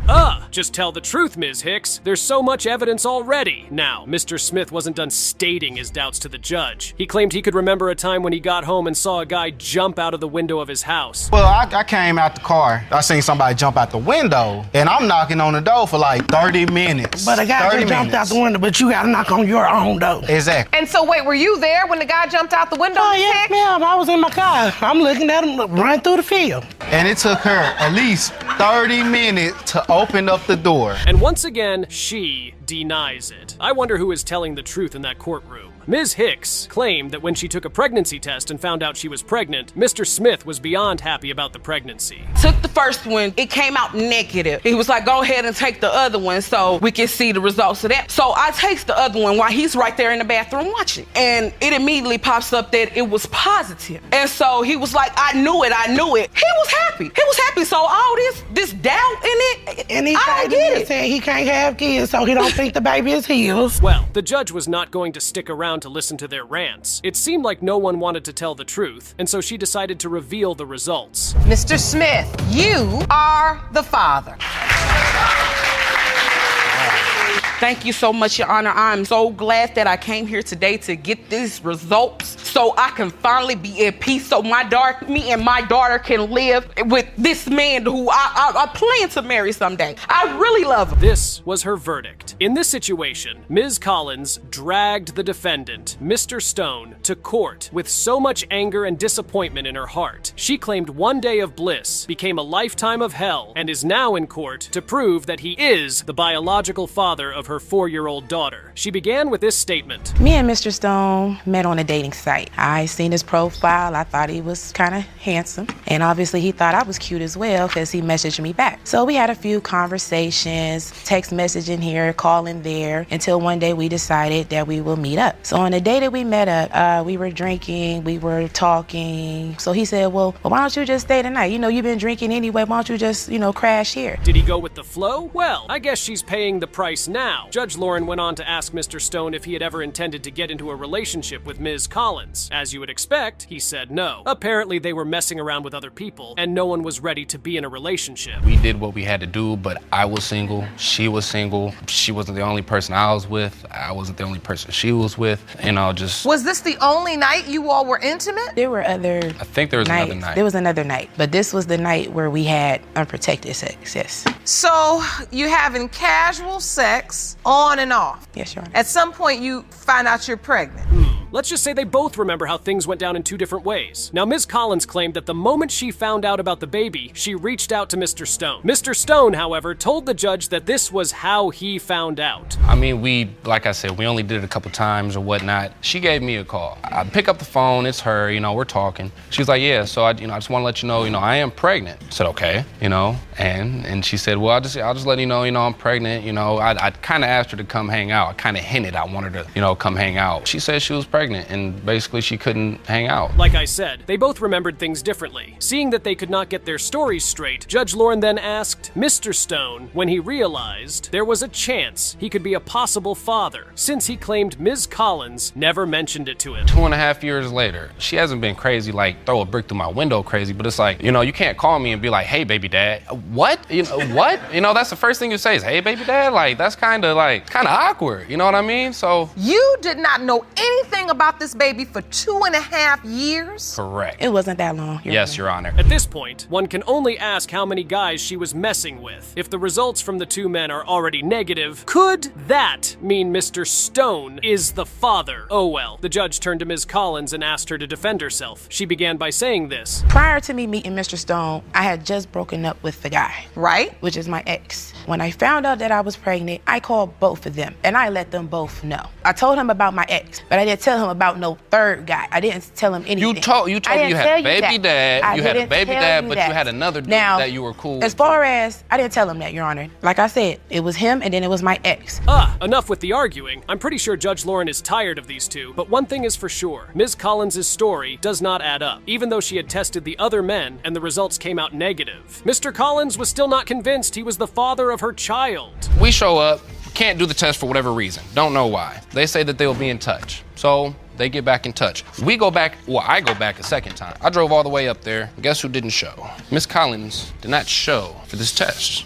And then what's the last point of proof you're holding? She suggested that we do a at-home DNA test. Okay. So I was like, I don't really trust that. I don't know if, I don't know. That's not a doctor. Looks like Ms. Collins has not been truthful in the courtroom. What is her excuse going to be this time? As you would expect, Judge Lauren asked her why she was never present to get the DNA test sorted out in the first place. Her reply went like this. Now the home test, too many times have I done attempted to come down there to take this test. He's not home. He's not answering his phone. Not responding to my messages or my calls. Is there anyone listed on her birth certificate as the father? No, Your Honor. So how can you be so sure it is Mr. Stone's child? My child doesn't look anything like, she don't act like me. Well, I guess we know why the results of this case are very important to Ms. Collins. Now that all has been said and done, the results are ready to be revealed. Could Mr. Stone end up being the father of the child? Well, we are about to find out. Mr. Stone, you are the father.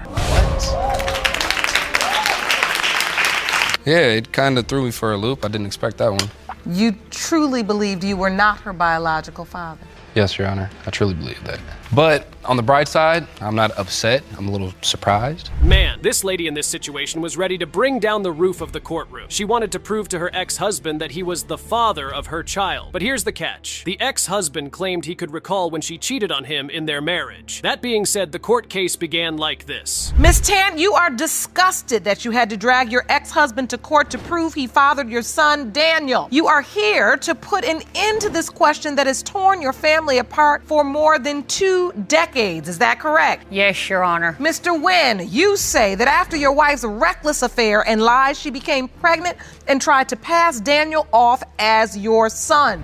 I don't think I have to spell it out. Mr. Wynn's marriage did not end in a happy ever after type of situation. In the beginning of their relationship, it was all roses and sunsets. After a while, things started to tip off the scale, and their marriage became a nightmare. I met this gentleman that I went to school with and decided to introduce him to my wife as a friend of mine. And next thing I know, he's coming over, messing with her hair, supposedly a hairdresser, giving her all the comforts that I should be giving her. And I didn't feel that was right. And I spoke with him and asked him to back off. And I also spoke with my wife at the time and told her, this does not need to continue. Wow, if I had been in his shoes, things might have ended differently for the other guy. I mean, why would you be messing with another man's wife in that manner? But trust me, it did not end there. Mr. Wynn told the judge that he actually caught his wife cheating, and this was how it happened. One day when I'd come home, she wasn't home. My daughter was in her playpen by herself in our apartment. And I went and knocked on the door of this gentleman, and he opens the door in a pair of boxers and tells me, your wife ain't here. And Your Honor, I looked straight into the apartment when he opened the door, and there laid her red lace panties that I bought and paid for. Oh, in his house? In his apartment, right at his foot of his bed. Of course, she was going to deny it. But trust me, the story gets even worse. Mr. Wynn went on to give another instance where he claimed his ex-wife, Ms. Tant, cheated on him. And trust me, it was even more breathtaking than the previous situation. To our campsite, we camp. He ends up in our tent that night instead of his tent. And Your Honor, as we sleep in the tent, there's excuse me, we only have one tent. There's him, and there's me in the middle to divide them. Because this is my wife. I want to sleep next to my wife, not another man. We only have one Your Honor, tent. I wake up the next morning, and what happens? I'm against the side, and she's in the middle between us. You can only feel sorry for Mr. Wynn at this point. Imagine constantly being told that your wife has not been faithful to you. That's just crazy. Here's another truth bomb that will leave you speechless. Mr. Tant told him about the baby 2 years after the child had been born. Can you imagine that? So, I'm joyful. I have a son. I want to raise my son. I'm going to try to get back together and make a family out of it. I'm presently living in Florida, so I moved back to Texas, moved back in with her. Daniel, I want to ask you.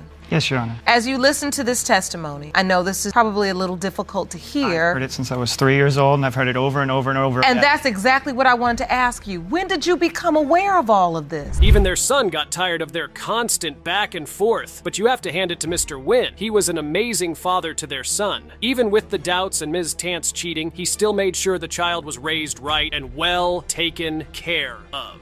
Did you raise him as your son? Yes, ma'am. I did raise him as my son. I took him under my wing. I made sure he had what he needed as he was growing up in life. And that upsets you. You feel robbed of raising my child, my family to carry on.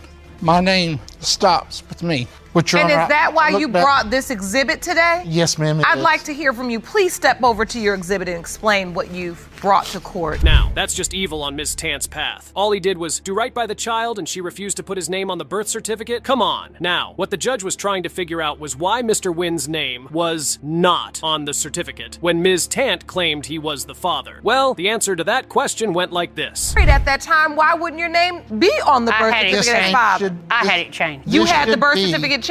He was born, and his name in the hospital was listed as baby boy Wynn. Chose otherwise because I was not going to have another child taken away from me. Otherwise prohibited, not by the mother, but otherwise prohibited by the law. As far as I'm concerned, Ms. Tant is guilty of everything. Wasting no further time, the judge could sense that the situation was going to get a whole lot worse than it already was. So she decided to reveal the results. And this was her verdict. Mr. Wynn, you are not the father.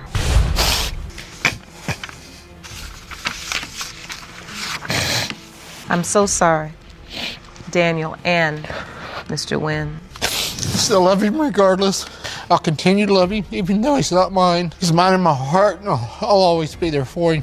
With the look on his face, you could tell he felt very guilty for not being in his daughter's life. Mr. Matthews was present in court to prove to the defendant and her daughter that he is indeed the father, and hopes to make up for all the lost time he missed. He began his story like this. Mr. Matthews, you say you've made many mistakes in your life, but the worst is not being a good dad to the defendant's daughter, Kiana. You claim that has caused her to deny you are her daughter's father. You are here to prove the truth. She, biologically, is yours. Is that correct? That's correct, Your Honor. Well, at least Mr. Matthews is being honest. The defendant, Ms. Shaw, however, felt very differently about the whole situation. She told the judge that a long time ago, she tried to make amends with Mr. Matthews, but eventually realized that he was a horrible person. And when we went before the magistrate, he looked at me and told him that he never slept with me. Yes, it was true because You told the magistrate you had never had a sexual relationship with Ms. Shaw. I would say that I was a womanizer and went in there and lied. Okay. Amen. So when he told this lie, what happened? I looked at him, I turned around and I looked at his wife. Now that's something you don't get to hear every day in the courtroom. One thing is for sure, they were both guilty of cheating. Moving on, Ms. Shaw tried to continue her story of how he denied her in front of his wife when Mr. Matthews jumped and called her a liar by saying this in the courtroom. She was married, I was married. She was doing her own thing, I was doing my own thing.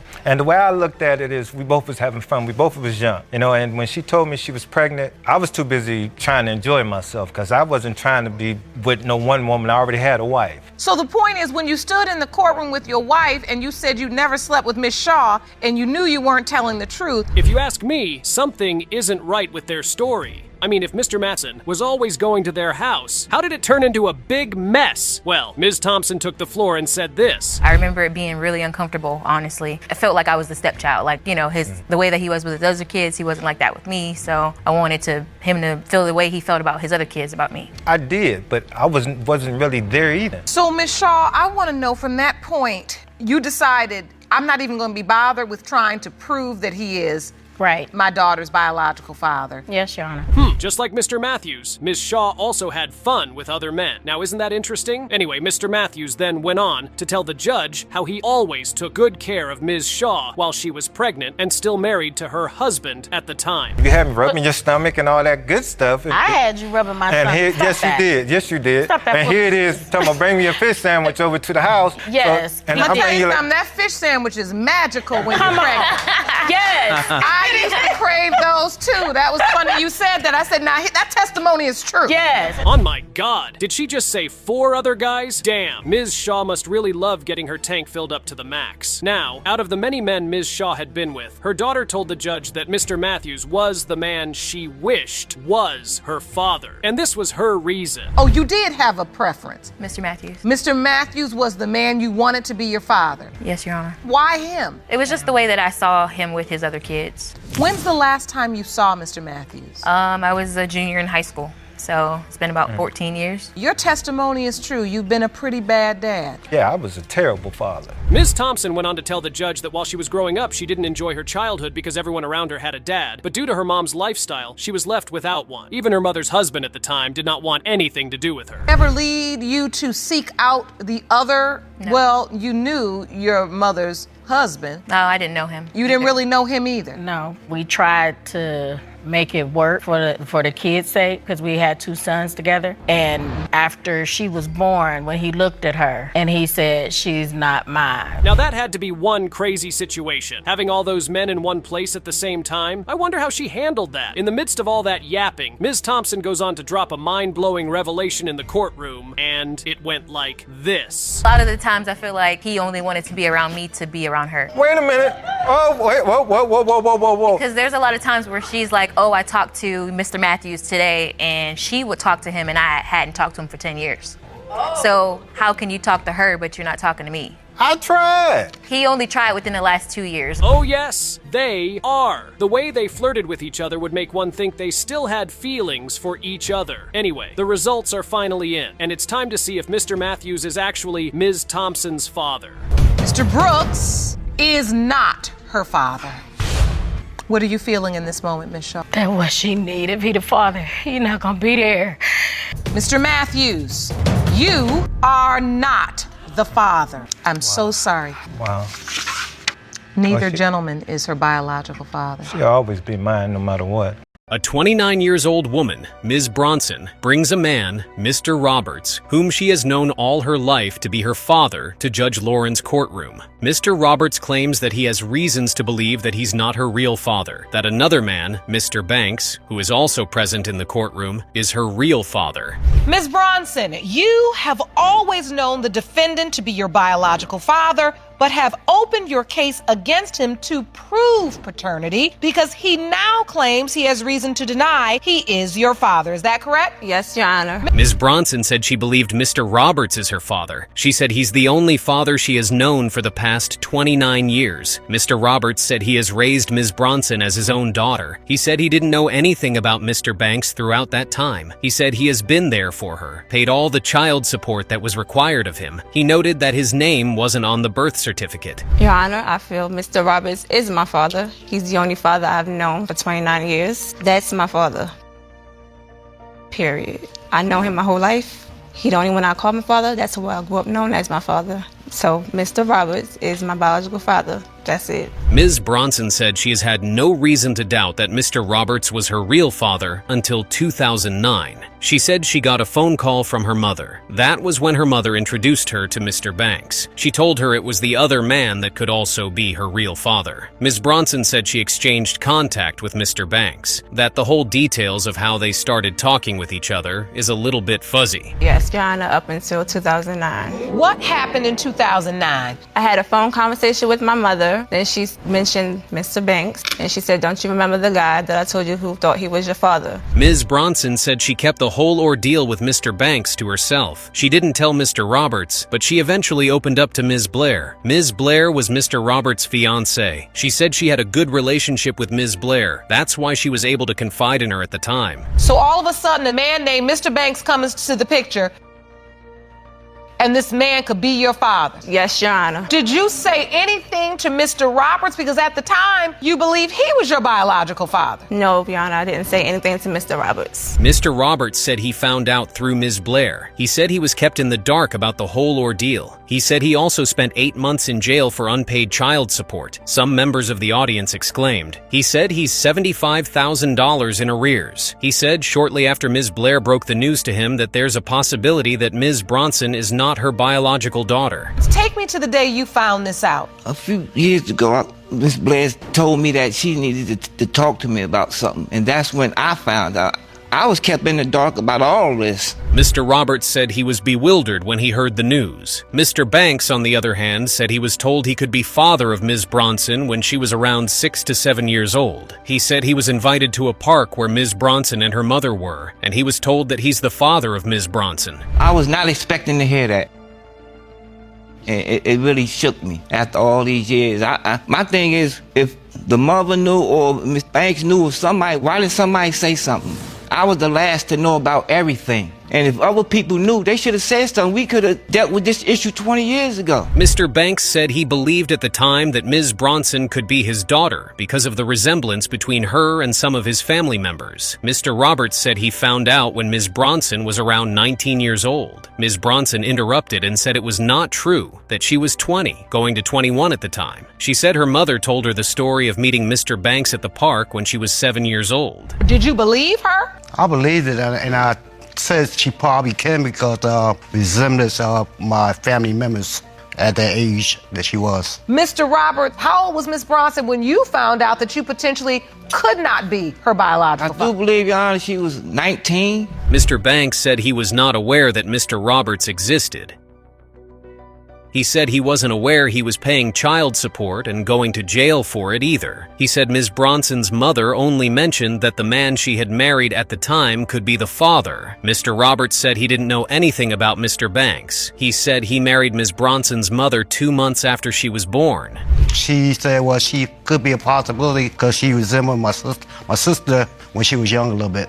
And you don't remember that either, Miss Bronson? No, Your Honor, I don't remember that at all. And so, Mr. Banks, did you know Mr. Roberts existed and that he had been paying child support No, and I going to jail and fighting through all of this responsibility? No, I didn't. Mr. Roberts said if he had known then that Mr. Banks was in the picture, he would have discontinued the relationship. Ms. Bronson said she attended Thanksgiving at Mr. Banks' mother's house in 2011, and she didn't tell Mr. Roberts. She said she didn't feel comfortable telling him that it wasn't her job as a daughter to do that. Only DNA results can reveal who the real father is.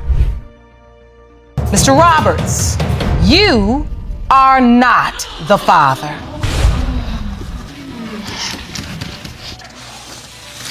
She's still my daughter. I love you. You're always gonna be my daughter. The next result reads, Mr. Banks, you are the father. Do you want to be a part of her life? Yes, I do. Ms. Miller has summoned Mr. White to Judge Lauren's courtroom to prove he's not her biological father, even though Mr. White has played the role of her father all her life. The man she claims is her biological father is outside the courtroom waiting to be called. Mr. White said Ms. Miller revealed to him just 2 weeks ago that he's not her real father. He believes he's the real father and he will prove it. Ms. Miller, you've summoned the defendant, Mr. White, to court to prove to him that he is not your biological father, even though he has believed he's your father your entire life. Yes, Your Honor. Ms. Miller said she spent time with both men simultaneously while growing up.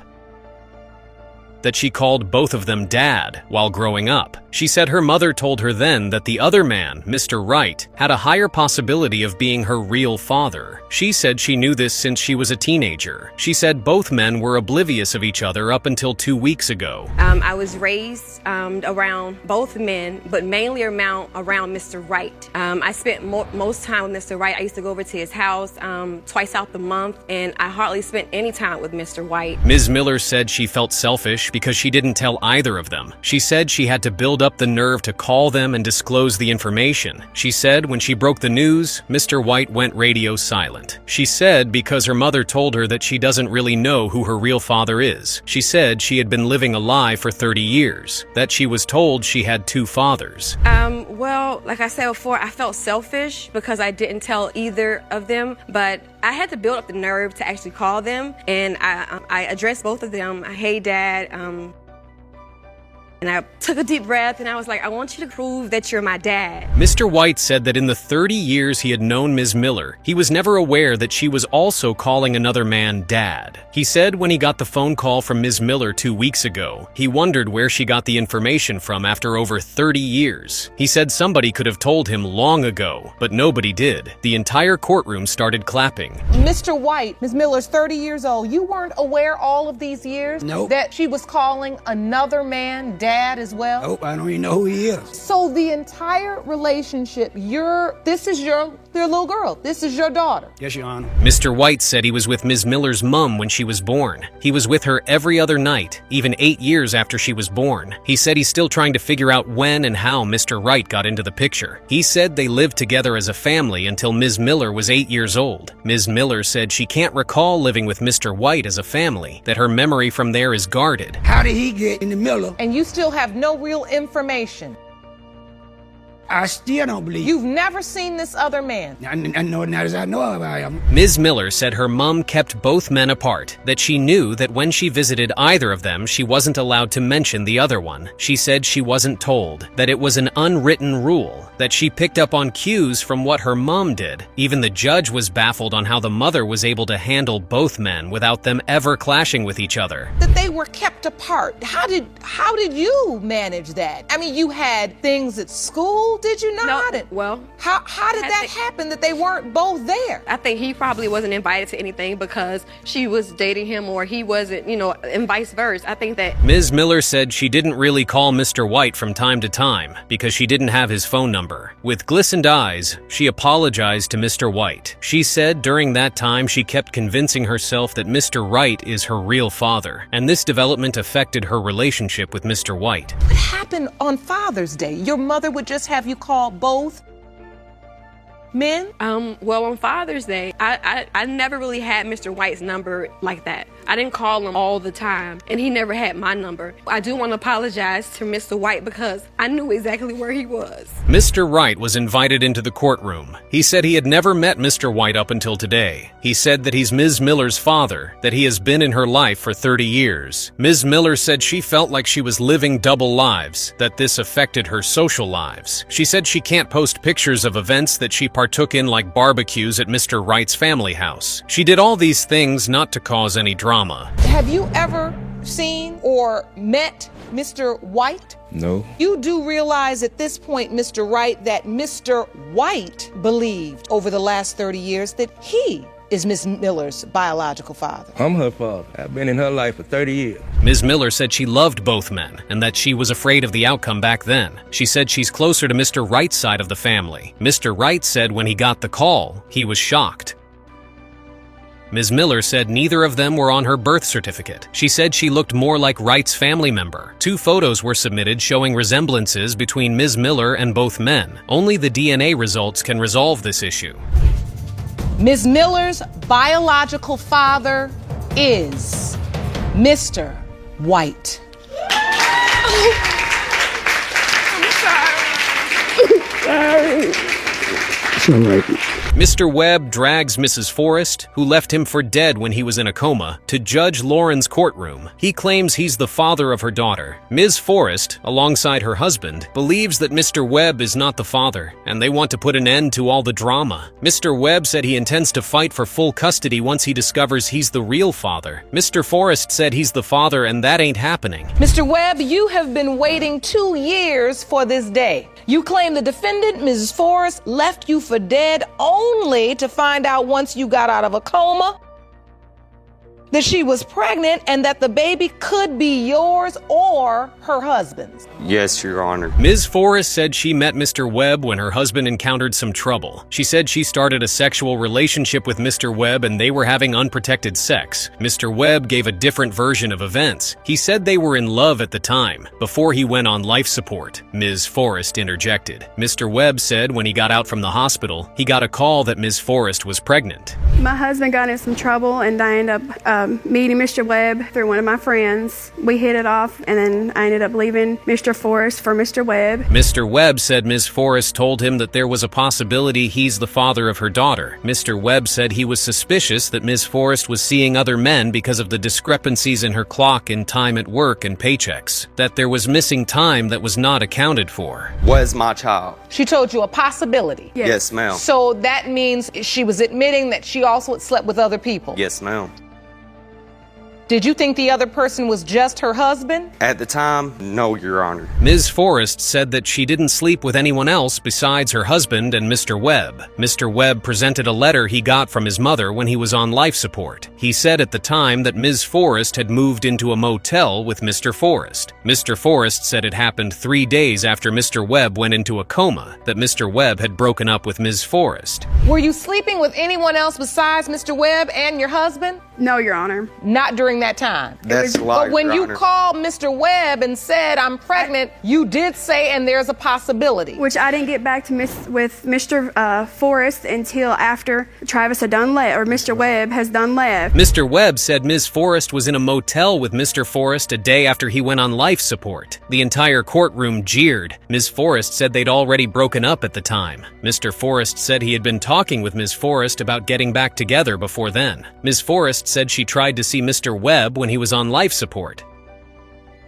but his mother didn't allow her. I had ended up on life support. So this is a statement from your mom? That is a statement from my mom. And he was there the very next morning in a motel with her. Is that true? We were already broke up. We've done called it quits. We done called it everything. Me and my wife had already been started talking back. Mr. Webb recounted again that Ms. Forrest called him after he got out of the hospital that she was pregnant, and there was a possibility that he could be the father. He said this happened in August. Mr. and Mrs. Forrest refuted this, and both said they found out about the pregnancy in September. Which I loved Mr. Webb at the time, but we were... You loved him? Well, I mean, So when you My realized you feelings were that- pregnant, when exactly did you realize you were pregnant? The middle of September. That is All lie, right. Your Honor. Because I didn't know at the time I was pregnant. Mr. Forrest said Ms. Forrest had earlier told him that there was a chance he was not the father. Ms. Forrest said she's now sure that Mr. Forrest was the father because she calculated the time she gave birth and counted the weeks backwards, and it ended during the period she was only having sex with Mr. Forrest. There's a month discrepancy.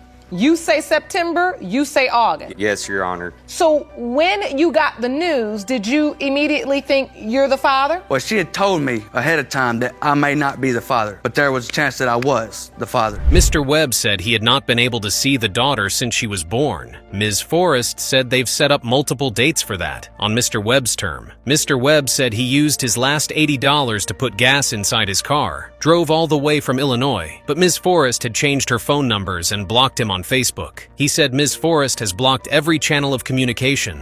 But he Who's wasn't on the birth certificate? My I husband am is. Forrest. You are. Well, yes, and you would be presumed to be the father anyway. A child born to a marriage, into a marriage, the husband is presumed to be the father. I've took care of her since the day she was born. Ms. Forrest said she was afraid that if Mr. Webb sees her daughter, he could run away with her and she wouldn't be able to get her back.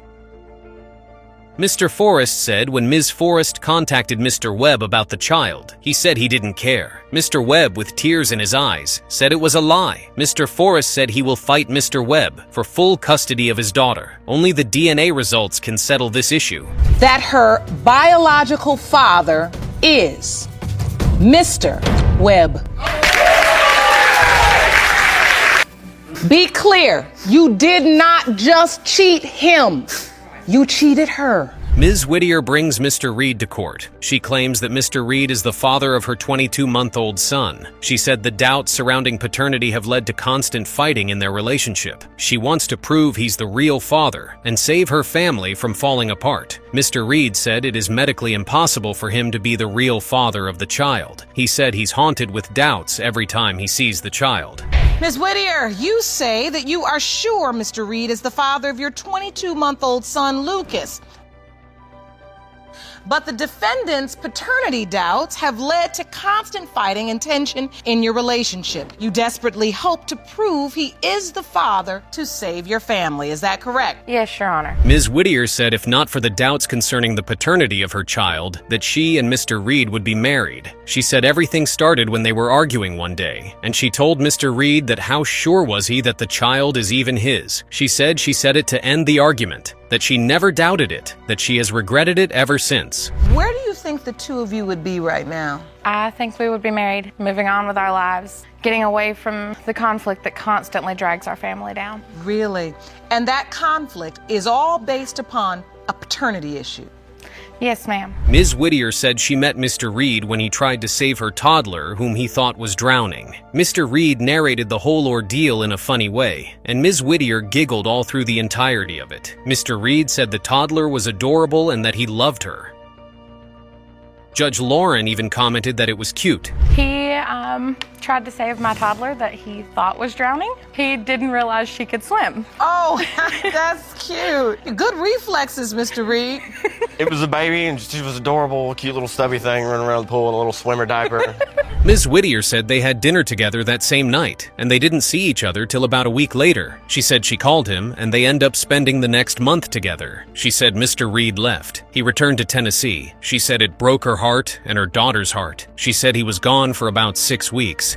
And so after that, you obviously introduced yourself to your real-life superhero. Yes, we had dinner later that night and didn't see each other for about a week. And finally, I decided, well, give him a call. Ms. Whittier said she went to get Mr. Reed after they started missing each other. Mr. Reed said he also packed his things and went down to Georgia. They built a home for themselves there. Ms. Whittier said he moved in mid-September, and she got pregnant in the first week of November. Mr. Reed said he had no doubt then that the child was his. I don't want it to turn bad.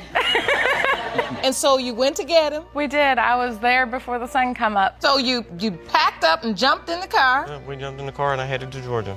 And you headed to Georgia? Mm-hmm. And so you all made a home there? We did. We did. Ms. Whittier said the conflict started when Mr. Reed's ex-girlfriend started telling him that what if the pregnancy is not his? Ms. Whittier said this led to some arguments, and coincidentally at the time, her ex-boyfriend sent some vulgar text messages to her. Mr. Reed found them, and he thought there was something going on between both of them. Mr. Reed said he moved in with his ex during the time of the pregnancy. When did the plot twist come?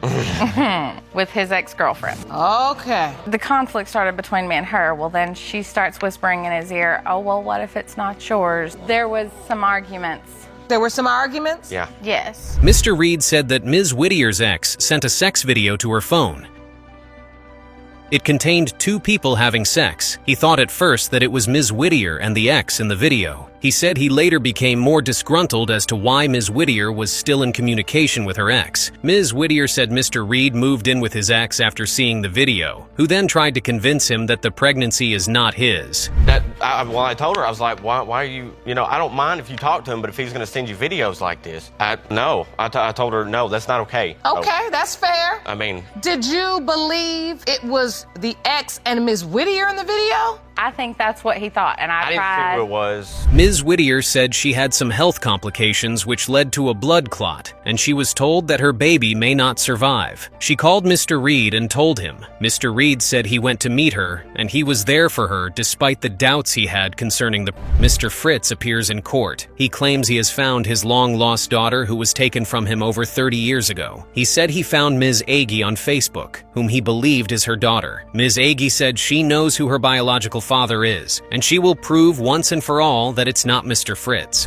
Mr. Fritz, you state that over the last 30 years you have searched to find your biological daughter, who you claim was taken from you as a child. However, just 4 months ago, this 3-decade search came to an end when you found Ms. Agee, whom you believe to be your daughter, on Facebook. Ms. Agee said she's adamant because Mr. Fritz was not on her birth certificate. She said the man on her birth certificate wasn't her biological father. He was just married to her mother at the time. She said she knew who her real father was. She said she started asking questions when she was about 8 years old. She said her grandmother told her that real father was Buster. Mr. Fritz is not your biological father. Well, first off, Your Honor, he's not on my birth certificate. The guy that's on my birth certificate was not my biological father. He was married to my mother when I was born, but I do know who my biological father is. I was about 8 or 9 years old. I started asking questions about who my real father was, and my grandmother was the one who raised me. Ms. Agee said she met Buster. He spent some time with her. He was excited to meet her. He told her he was her father. He didn't see or hear from him till she was about 11 years old. He called and said he wanted to be in her life. He didn't show up either. She said this hurt her very much. I spent a couple hours with him. He told me he was my dad. He was excited to see me. He was going to be in my life. Well, I didn't see him after that. I think I was 11 years old. He called, and he wanted to be in my life. And I was like, okay, that's fine with me. I had a Christmas play the next day. Ms. Agee said she tried reaching out to Buster when she was 17. She had her first child and got married, and also when she had her second child when she was 18, that she wanted her kids to have a relationship with their grandfather. She went over to his sister's house and she told him that Buster will contact her. She said she hasn't heard from him since, and she's almost 35 years old. Come to our Christmas play and, want to be part of my life. I said, that's fine. He didn't show up. I was hurt. My biological father wasn't around. He wasn't in my life, so that hurt me. And you always believed that man was your biological father? Yes, Your Honor. Mr. Fritz said he searched for her for over 30 years. Ms. Agee disagrees. She said if he really looked for her, he would have found her. Mr. Fritz said he was incarcerated before, that when he was transferred to another camp, he told his friend to notify Ms. Agee's family. He said he escaped to go see his daughter when she was 2 months old. I looked for you for 30 years, Angel. If you did, you would have found me. Tell me about this 30-year search and why you strongly believe you are Miss Agee's biological father. I got sentenced and incarcerated, and when I was being moved from one camp to another, I met a friend of mine. I said, hey, man, when you get it back in town, would you run by and let Angel's family know that I've been transferred? Mr. Fritz presented some photos to the court, showing Ms. Agee sitting on a his father's lap when she was 2 years old. Ms. Agee said that she was the person in the picture, but she didn't remember the events. Mr. Fritz said she used to come stay with them back then. Ms. Agee said she didn't remember. I don't. You acknowledge, Miss Agee, that that's you. That's me. That's me. When those pictures were taken, she's about 3 years old. She come down and stay with me, and I was working. And I don't recall that. I remember my grandmother. I remember staying with my grandmother. You may not remember it, and you know. Mr. Fritz said when he went looking for Ms. Agee, their trailer was gone. The neighbors said they've moved,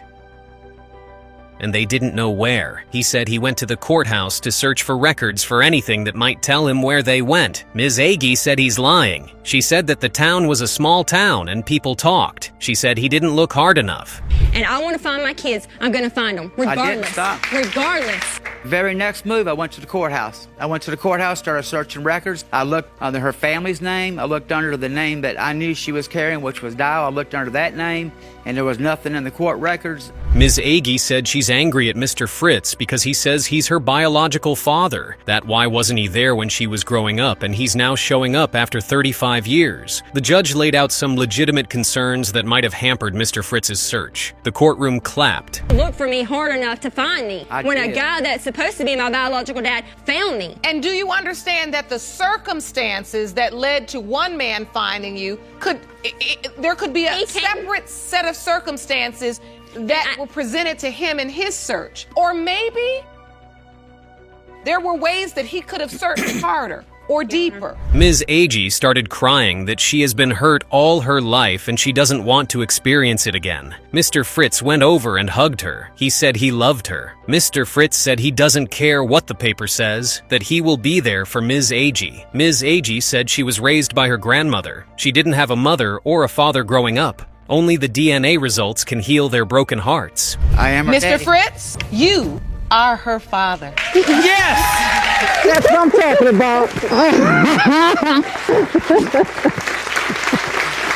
I have never received a report with a result like this. Is that good or bad, Your Honor? For clarification, I want to find out, regardless of what Alex believed, wanted, desired, there is, in fact, real reason to have doubt because you admitted to that. I've heard over the last couple of months different things. You know, he was wanting to, and then he didn't want to, and then other people tell him that he needs to get it looked at. What was your relationship like with this other guy? Mrs. Watts is here on behalf of her deceased son, Alex. Alex passed away a few months back, and Ms. Watts is here because she doubts that he fathered the defendant's 20-month-old child, Caden. Ms. Cheryl, on the other hand, is absolutely sure that Alex fathered her child. I was received a phone call to come to a shooting where they said that my son was involved. When I got there, I didn't know at the time that my other son was there as well.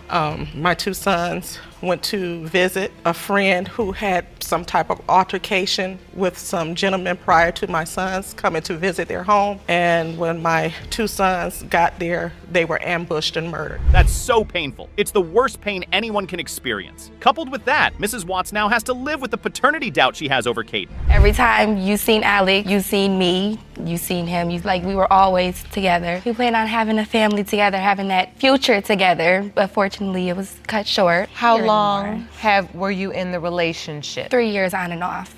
Okay. And so Caden is 19 months old? Yes. And so he did get to know his father. Ms. Cheryl says that Alex never doubted that her son Caden belonged to him. She says they had a father and son relationship, and they were like two peas in a pod. She even has a video that shows the nature of that relationship. Yeah, because you don't hear what I'm saying? You mad at me now? You want to annoy me? I don't care. So in your mind, as you see that, it's your feeling that he accepted this child as his own? Yes, Your Honor. He did accept Caden as his own. Hold up. What does she mean by blood test or not? Does that mean that there could be some reasonable doubt? No.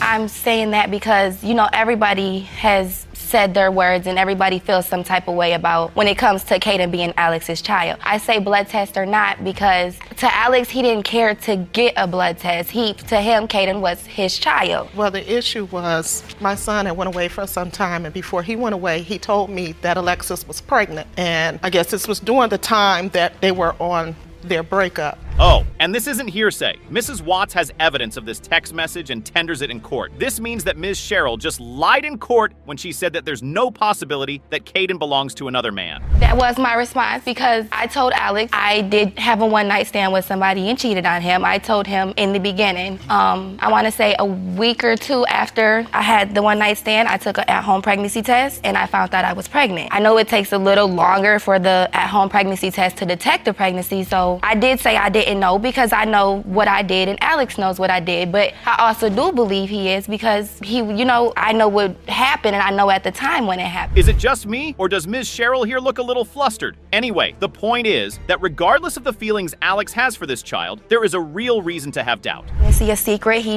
did not want nobody to know about the pregnancy. Why is that?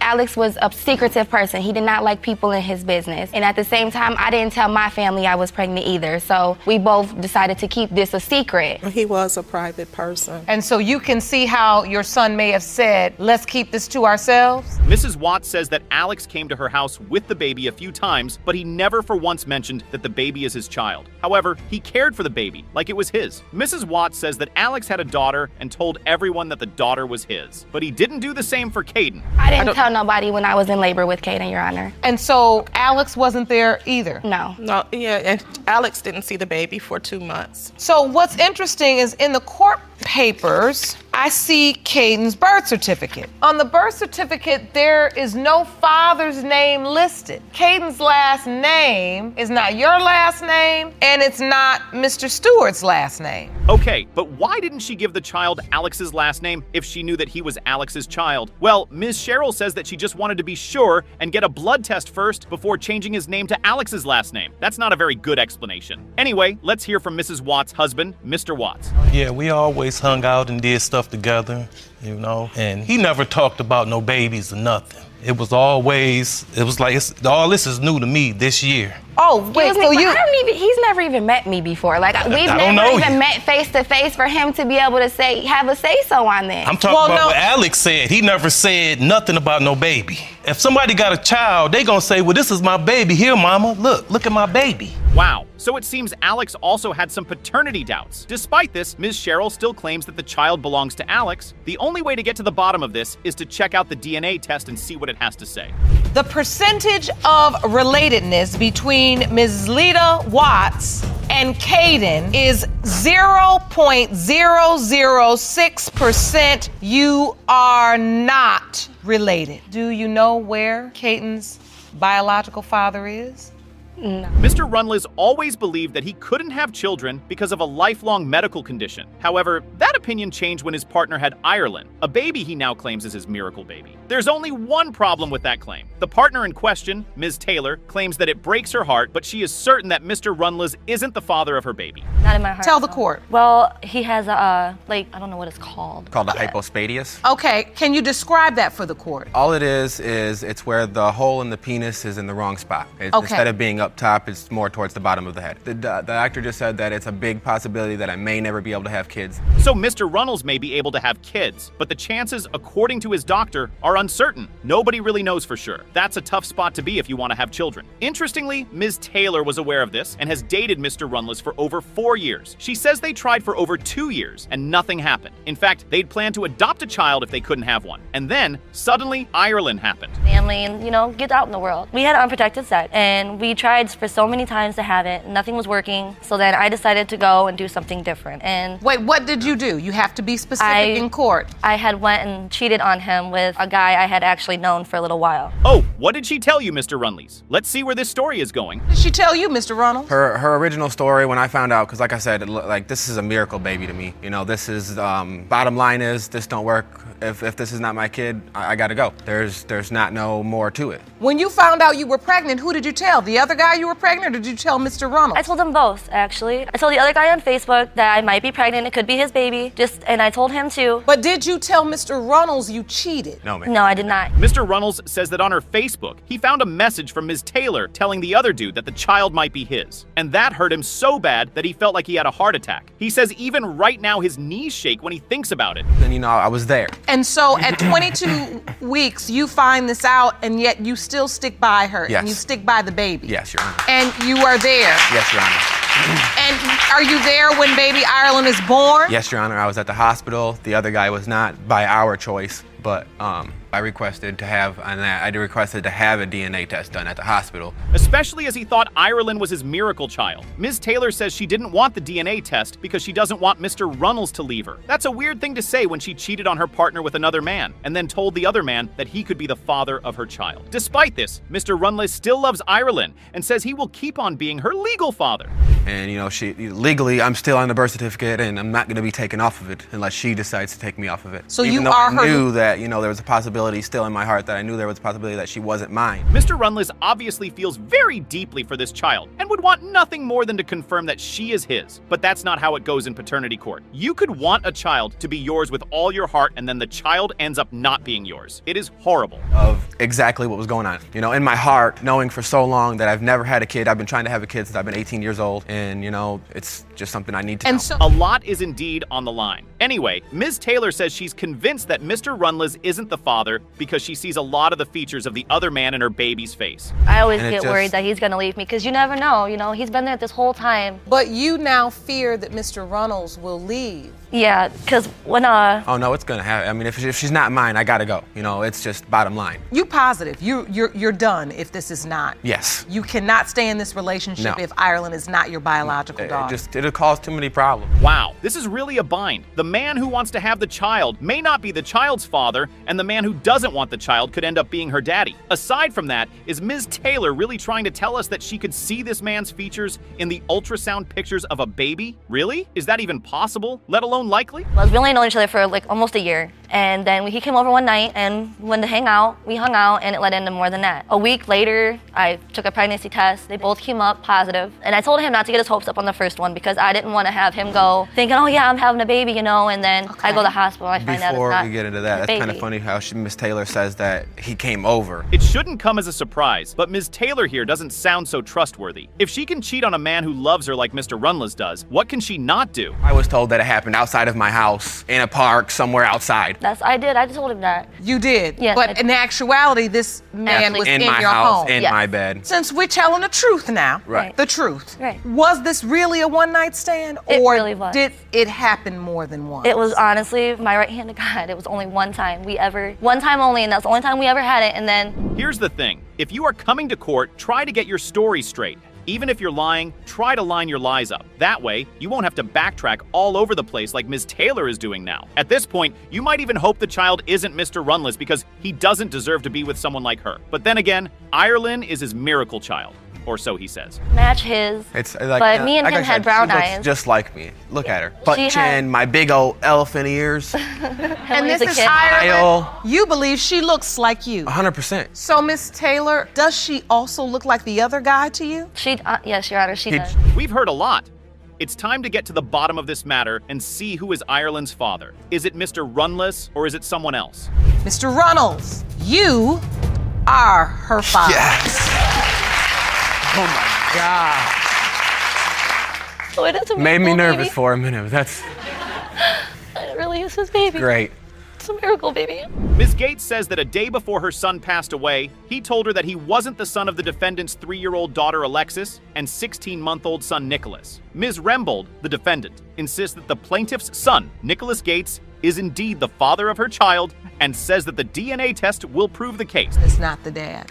I am here to represent my son Nicholas because he can't be here. I remember him telling me point blank the day before he passed away that he was not the father of Nicholas. But yet he told me differently right before he died. He had told me that he didn't care regardless, that he felt in his heart that he was the father of my child. Well, this seems pretty straightforward. Ms. Gates says her son told her one thing, and she's using this as a basis for the paternity doubt. Ms. Rembold, on the other hand, says she was told another thing, and Ms. Gates is absolutely sure her son believed that he wasn't Nicholas's father. Deep down. I could tell he was being very honest. I could see the sadness in his face when he told me that. Also, Mr. Gates and I were also fighting at the time. We had a rough relationship, so Mr. Gates was going to say what he had to his mom. What would he say to you? That he felt that this child was his, and even if the child was not his, Mr. Gates would still stepped up and he would have been a father. Of course he would was step a good up. father. Well, Ms. Rembold doesn't sound very convincing.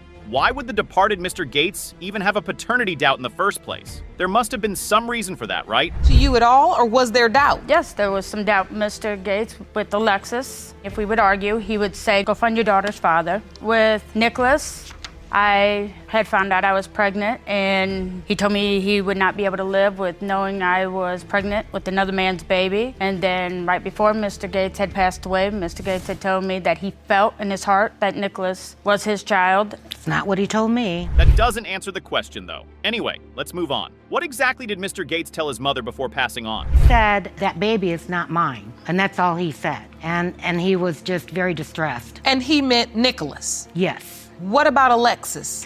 When Alexis was born, Your Honor, she was very dark complected, and he had every doubt possible that she was not his, due to the circumstances of them breaking up, getting back together. Ah, so there's the crux of the issue. Mr. Gates and Ms. Rembold broke up lots of times and got involved with other people, presumably without protection. And that's why there are even paternity doubts at all. When I first met Mr. Gates, he was in a relationship. I was engaged to get married to somebody else. The day we met, we just started off as friends, and that same night, Mr. Gates came back to my house, and he moved in immediately. But I didn't expect me and Nick to move as fast as we did, and it did. Okay, it's starting to heat up. Ms. Gates clearly doesn't like Ms. Rembold at all, and that might be motivation for her to embellish what her son told, or might be motivation for her son to lie to her about who he thinks is the father of Ms. Rembold's children. I was older than Nicholas, but... She's an older woman. Cougar. So how soon after you and Mr. Gates started your relationship were you pregnant with Alexis? It was Alexis that there was doubts. Mine and Mr. Gates' relationship was very rocky. Mr. Gates would love the attention from other women, and he thought he was slick and would always get caught cheating. No wonder there are paternity doubts. This happened before Alexis was born and also happened before Nicholas was born. That's why there are so many questions over who the father of those children is. You did. Yes, she did. If you did sleep with the ex during the breakup, why is it you don't agree with the fact that there could be doubt?